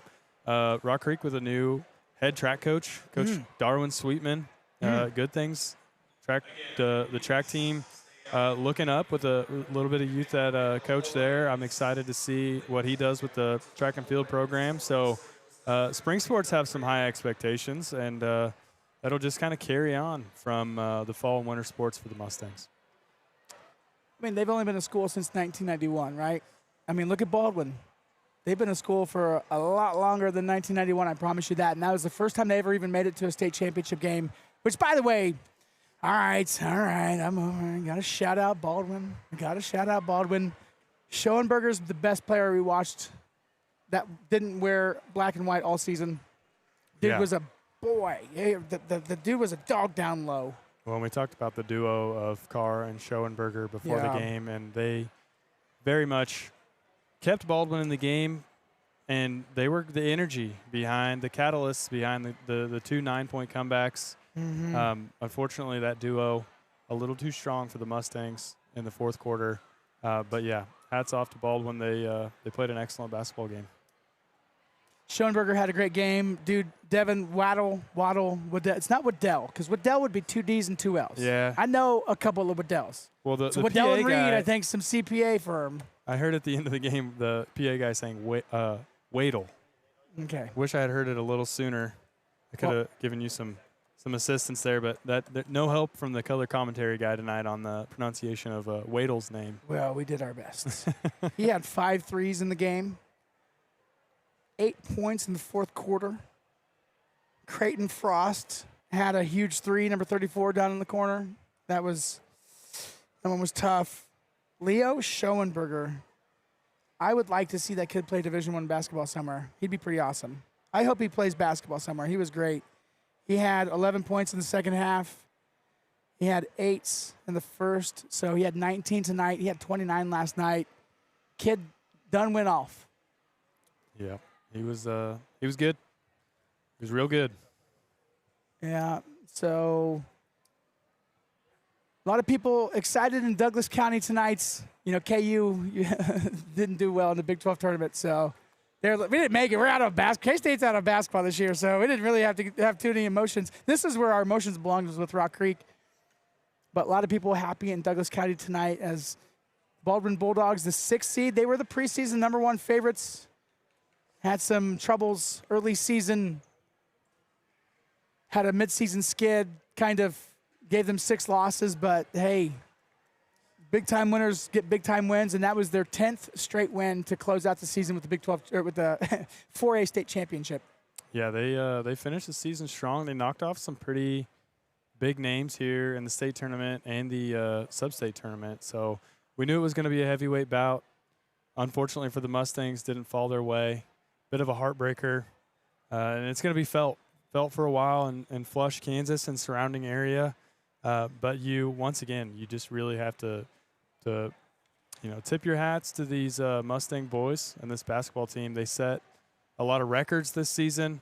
They beat a lot of good teams this season, and they really, once again, they kind of set the bar for what a Mustang team should look like in the future. So proud of these boys. Yeah. Hope they can bounce back. Obviously, really, really hard loss to handle. But I think they're resilient kids, and they'll be just fine. 66-60, Baldwin wins 4A. Shout out to the Rock Creek girls basketball team yesterday for taking 3rd place at state. So we're not completely leaving Hutchinson empty-handed. Some teams didn't even make it past sub-state and never do. So we got to call 10 games over the last 2 weeks, which is awesome. Yeah, it's been a pleasure to work with you, Tyler. I've had a lot of fun. I don't want to let this loss damper the absolute fun time that we've had together. I really appreciate, again, your guidance for my color commentary and letting a rookie come in to a state tournament. It's a big risk, but your guidance has helped it be better than it definitely could have been. Well, thank you. You kept me on track. I was a radio guy for a long time. I do the podcast for Aggieville, and I do a lot of emceeing around Manhattan. I think I might be emceeing the RC Diamond Club thing. I don't know. I do a lot of Pheasants Forever banquets. I do a lot of random. I was in Stillwater, Oklahoma this morning for a gravel bike race, believe it or not. But I got the opportunity to call basketball. I hadn't done that since 2004. And it's been fun. I'm just a dude that does this. That has fun with the stuff. And so It's cool being on Backroads Broadcasting, being on YouTube, being a little bit not on the radio, which has the FCC restrictions. We still keep it professional, but just like when I started Manhattan City Lifestyle Magazine, and I tell my staff all the time the way we do things is cross your T's, dot your I's, make sure your punctuation's proper, but play banana ball. With Backroads Broadcasting, we've been able to play banana ball. I get a little emotional. I'll call things out more than normal, more of your like unorthodox stuff, but I'm so grateful to have you up here with me because you were such a good balance. You were a reasonable person when I wasn't. Not that I was completely unbiased the whole week, but kind of felt like it here at the last like 20 minutes. I'm normally pretty straightforward, but this one kind of stings for everybody, and I think we're speaking on both on behalf of Rock Creek. You know, it sucks, but again, there's silver linings that have come out of it. Just think of all the kids again that have watched this team and will be great basketball players and better people because of it. Yeah, tough loss to handle. And to speak to your emotion, I mean, if you care about a team, you've watched them play all season long, you've feel like you've built this connection with the team. It's going to be really hard to see them lose, especially when you haven't experienced that all season. I will say, I think we, in that moment, we still do a great job of giving credit to the other teams and pointing out the ways that they've succeeded and just being professional in that regard. So hopefully for the viewers at home that aren't part of the Mustang faithful, you've enjoyed the presentation of Tyler's play-by-play and mine and Xander's color commentary. And you feel like we're giving credit to your team because we definitely try to point out the players that are doing well for the opposition. For sure. I mean, we've had fun up here. It's been a great season. Shout out to Cody Liming for putting this together. I know I could hear Cody. He was cheering behind us, and we were all kind of pausing our mics every once in a while to speak cued into our ears. And, we wanted this win. We wanted this one for the kids on the court, for sure. The kids that are on this RC journalism production team. Hold on, brother. Nate, or speaking of which, our RC journalism kids are starting to pack up. I think you guys want some B-dubs or something. I think Cody owes us B-dubs or something. Beer, Wing Sports. No beers for you guys, though. But we wanted it bad for the kids, for Rock Creek. Rock Creek as a school deserves a team championship. Shout out baseball for having done it 3 times over the last several years. But, it's just how it wasn't in the cards this year. And, again, Baldwin never had been to a state title game. They beat Bonner Springs, who I know is in the Final Four in the semifinals in 5A. They beat Bonner Springs on senior night. And then they beat Hutchinson last night, who was 26-0. And then take out Rock Creek in the championship game, who was 27-0. So they, I'm not sure what they ate for breakfast, but they've been eating goose eggs. Yeah, for the last month. Yeah, Baldwin a bit of a giant killer, if you will, knocking out 3 undefeated seasons. That's really impressive to do. This, and especially late in the season like that. A lot of similarities between the Mustangs and Baldwin schedules. Both teams beating really strong competitors in their last game of the season. Both teams knocking out high-flying, fast offensive teams in Atchison and Miege during the postseason. So really kind of a poetic matchup here in the finals. And once again, hats off to the Baldwin Bulldogs. And, congratulations to the Rock Creek Mustangs for what really was an excellent season and so much fun to watch. And thank you to the coaching staffs and the players. You guys provided so much entertainment and hope and joy for the Mustang faithful this season. Do we have any inventory we need to get through? I think we might. Thank you to Faith Furniture for being our post-game show sponsor. We were hoping we were going to be having champagne sprays in the locker room. 21 means 21, so sparkling white wine juice sprays in the locker room. Price Physical Therapy. Need to give them a shout out. Tonight's broadcast has been brought to you by Price Physical Therapy. Whether you're recovering from an injury, dealing with chronic pain, or working to improve mobility, the team at Price Physical Therapy is committed to helping you get back to doing the things that you love. With personalized care plans and a focus on long-term health and recovery, Price Physical Therapy provides expert treatment designed around your needs. Price Physical Therapy, helping you move better, feel better, and live stronger. Proud sponsor football season as well. Thank you to the DeWeese family, Westy Pharmacy, Ozone Roofing, Fox Home Innovations. Oh, we also got Frazee Developments. Big shout out to Frazee Development. They take pride in delivering high quality construction and development projects throughout the Flint Hills region. Built with integrity and craftsmen you can trust. From planning to completion, their team is committed to doing the job the right way. Frazee Developments, proud supporters of local communities and local athletics. Shout out Cody Frazee and gang for just being awesome people. FrazeeDevelopment.com/. Thank you once again to Faith Furniture. I'll say that a million times. Shout out to Orthopedic and Sports Medicine Center. The greatest comebacks begin here. The official team physicians of Kansas State Athletics. They can repair Humpty Dumpty. I was in Alaska 2020, slipped down, broke my leg. And yeah, they helped me out. All right, what do you think? Should we get Coach Justin Smith? Should we ask him to come up here? What do you think? He's going to be extremely emotional. I don't know. That's you guys' call. Cody? Yeah. We'll catch him on another day. We'll let him have his moment with his boys. He's gonna be saying goodbye to some awesome seniors. So we'll just let Coach have his moments. Thank you again to Farmers State Bank. Yeah, man. I think that wraps it up. Wraps up the season. Not ideal, but you know what? Hey, that's life. It's not about the circumstances that happen to you. It's how you react to them. Everybody's going to be better for tonight. In which ways, we don't always know. Again, dots can never be connected looking forward. They can only be connected looking backwards. But as you look at every dot behind you in your life between now and to the day you were born, you'll find that everything connects and every puzzle piece fits because everything that happens to us is supposed to. I truly believe that. Damn it. Couldn't have said it better myself. Yeah. This team will be remembered. This team will be remembered for lots of reasons. Tonight won't be one of them. I mean, the second place finish, sure, but they'll be remembered for lots more than just the final scoreboard tonight. As we all will, right? Yeah. As we all will. Okay, let's sneak on out of here. Cody, you owe me B-dubs. Throwing that out there. We're going to Buffalo Wild Wings on Backroads Development. Whoever wants to join us. Oh, yeah, of course. I was going to roll that out. So the first dude I got to shout out, where's Xander Dick at? Is he around the corner? Grab Xander. If he's not, grab Xander. We're gonna bring Xander up to the camera real fast. We got to. He's got baseball season left with us, but then after that, come here, Bubba. Come here, buddy. Come here, my big old teddy bear, the biggest Rock Creek fan I know. I know, bud. Hey, we're doing this on behalf of Rock Creek. Love you, pal. Hey, you know what? We'll always have the Gavin Rosa three-pointer. We were the sticky and wet bandits that went viral.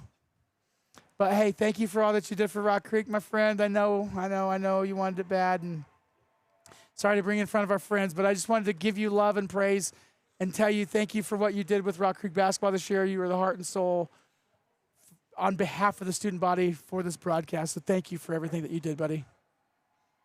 All right. Yeah, sorry to bring you up while you're emotional for the friends. This is why we just, Anyway, on behalf of Xander Dick, big shout-outs. Nate Bortnick, my friend, come here. There's another one. Give him some love. Nate, you can see him with his headset on and his camera running around the gym, especially home games. He was always with us. We added Dylan a little bit later on. Chevy added him for state. So we got Dylan Nelson as well. Dylan, part of the RC journalism program, one of the students that helped run this. And then Chevy Brock. She's got some pretty candid photographs of this entire crew for sure. But these kids, this is why Rock Creek does what they do. This is why Rock Creek's the best high school in the state, because of the awesome journalism program. I went to journalism. I was part of the journalism program in high school, and I'm in my 40s still doing everything I did in high school. And so everything that these kids are doing is going to have a direct impact on their life and their futures. That's why we did this game. That's why we do these games. That's why we do sports, man. Gets everybody involved. All about ball sports, baby. Thank you, kids. Cody owes us all beat-ups for Cody Liming, the brainchild. Here, watch that real fast. There we go. There we go. Got to throw Cody in there. We got a tighter zoomed camera tonight. But Cody owes us beat-ups. Cody is the brainchild behind Backwards Development, proud Rock Creek alum. Him and Cody Roach spent tireless hours making these broadcasts happen. And so hats off to you, my friends. Rain, snow, sleet or shine, like the Andale game, literally cold and snow. You were standing up top and everything was getting soaked and you're still there. And that was a loss, 11-0 to lose in the final game for football. That one stung too, Not many teams get to finish their season with a win. I think we're going to actually have a visitor come on up. Are you coming? I think we might have. He's coming. Do we have a third headset? Do we have a here? Because I want to keep.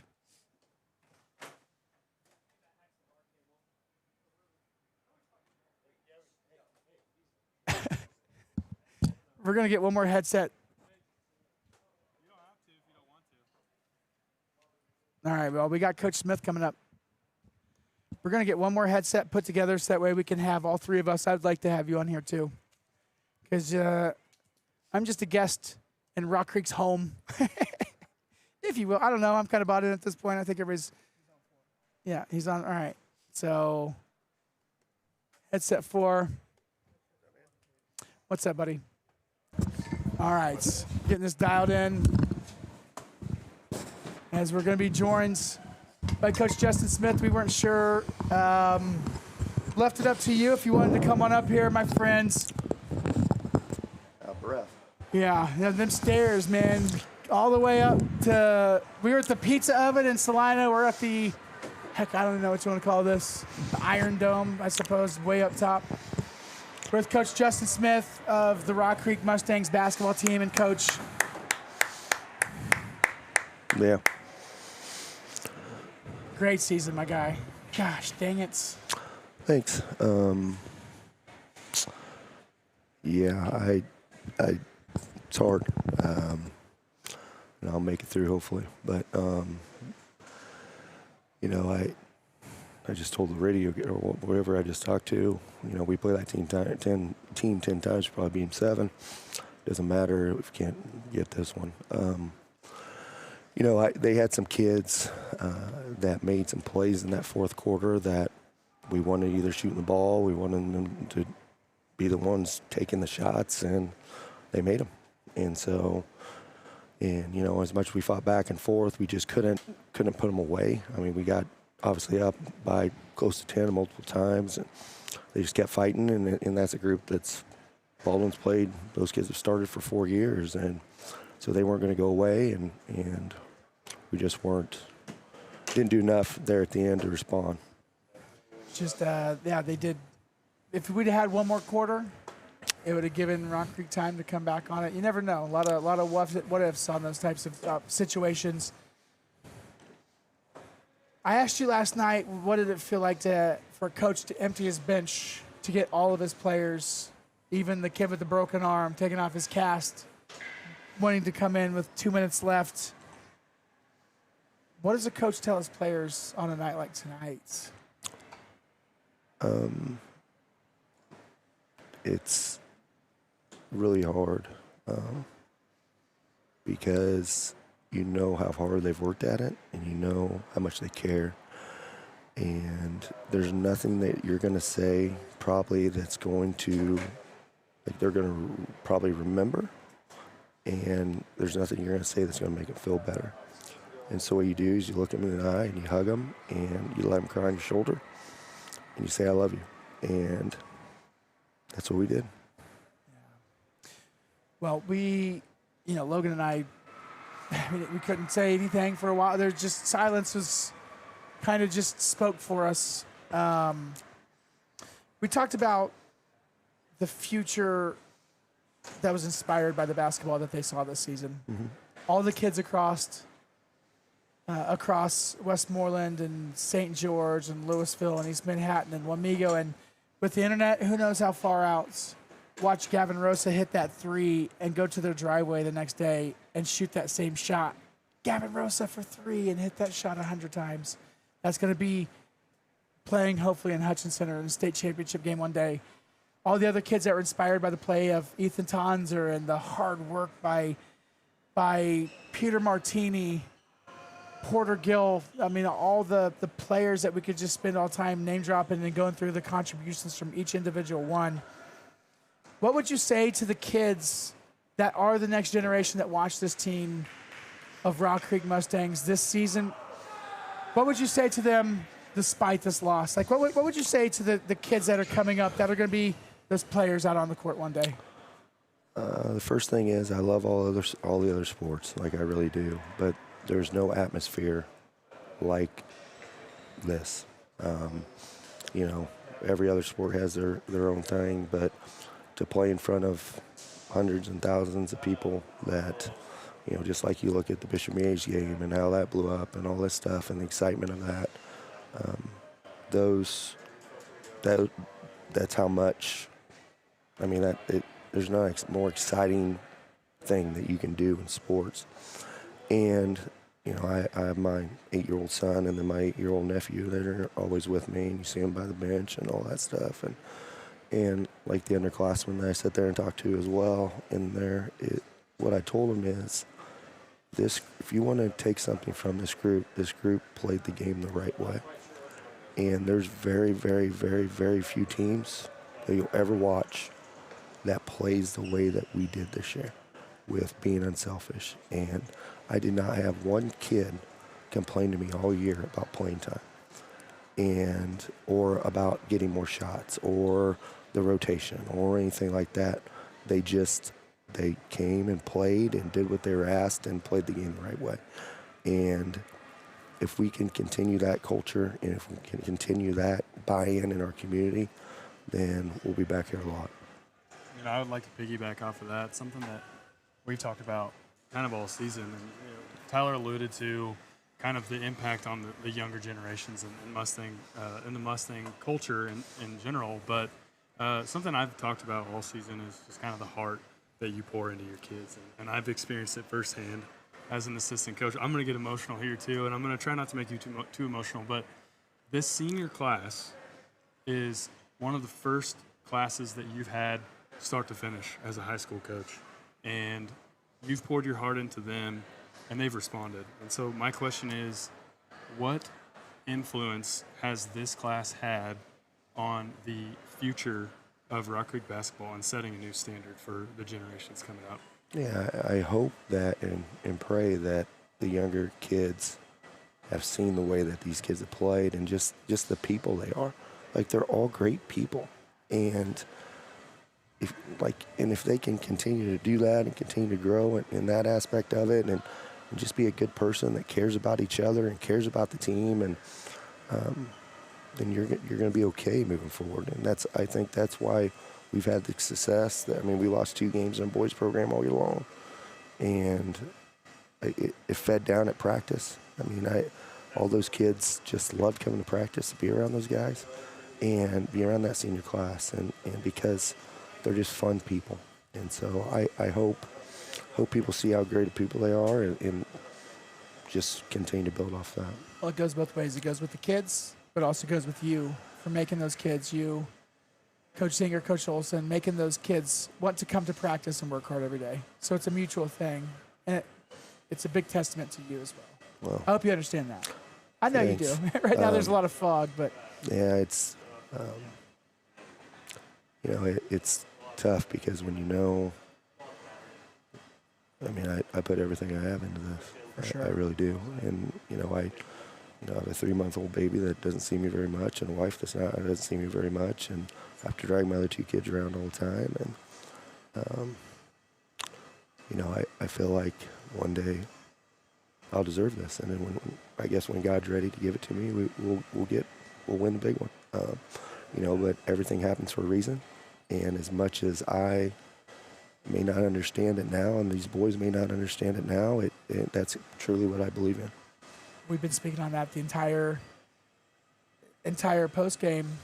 Dots can never be connected looking forward. They can only be connected looking backwards. Mm-hmm. And one day we'll all look back on the dots in our life and realize that every puzzle piece fits. Yeah. You said it the best. When God's ready to give it to us, He's gonna. Yep. It's like K-State sports. There you go. Throw that one out there. There you go. Well, Coach Smith, we are so tremendously proud of you. It's been an honor. Truly, honor of a lifetime to follow this team all season long and night after night after night, wins and excitement and so much to write home about. It's hard to find the words on a night like tonight's, but at the end of the day, we're just super proud of you and your boys. Well, I appreciate it. On behalf of Rock Creek Nation, thank you. Yeah. And I'll just add, I've been a Mustang lifer, and obviously appreciate you. You know that we're good friends. But I've been here my whole life. I don't know that I've ever been around a season that I've enjoyed as much as this one. So Facts. thanks for bringing Big that to facts. the Mustang community. Yeah, well, thanks, guys, and I appreciate it. Appreciate you covering, and we'll see you again next year. Yeah, baby. All right. Thanks, Hey, guys. beers at B-Dubs on Cody. He's, Oh, there you he's go. buying us Buffalo Wild Wings after There you this. go. So. Sounds great, buddy. All right. Take it Thanks, easy. guys. Coach Justin Smith, as they're literally shutting the lights down, we need to get out of here. Don't forget, baseball season, Backroads Broadcasting will be bringing baseball season to you. I won't be doing baseball. I don't know if you will. You can if you want, I suppose. think so. Probably sign up for it. My niece is a senior on the softball squad, so I'll be watching softball same time as baseball. So Backroads is going to bring that to you. Be back probably for next football season. I'm sure it's like a blood. This is like a street gang, blood in, blood out at this point. I told you that earlier. Yeah, Blood in, blood out, playa. that's right. You're sticking around. Let's get out of here. Shout out to all of our sponsors for making state happen. Thanks to all of our students. One more time to Xander Dick, Nate Bortnick, Dylan Nelson, Chevy Brock, for Cody the law firm of Cody & Cody, Cody Lyman, Cody Roach. For Logan Miner, I'm Tyler Jackson. March 27th is a Friday night, the RC Diamond Club annual fundraiser at the K-State Alumni Center. Get your tickets, rcdiamondclub.com. We'll see you there. We'll see you baseball season. See you next football season. We'll be back here one day. Watch. Rock Creek basketball is going to be back here once again, and we're finally going to be cutting down those nets for the state title. Watch. We have to go, but we'll BRB. Go Mustangs.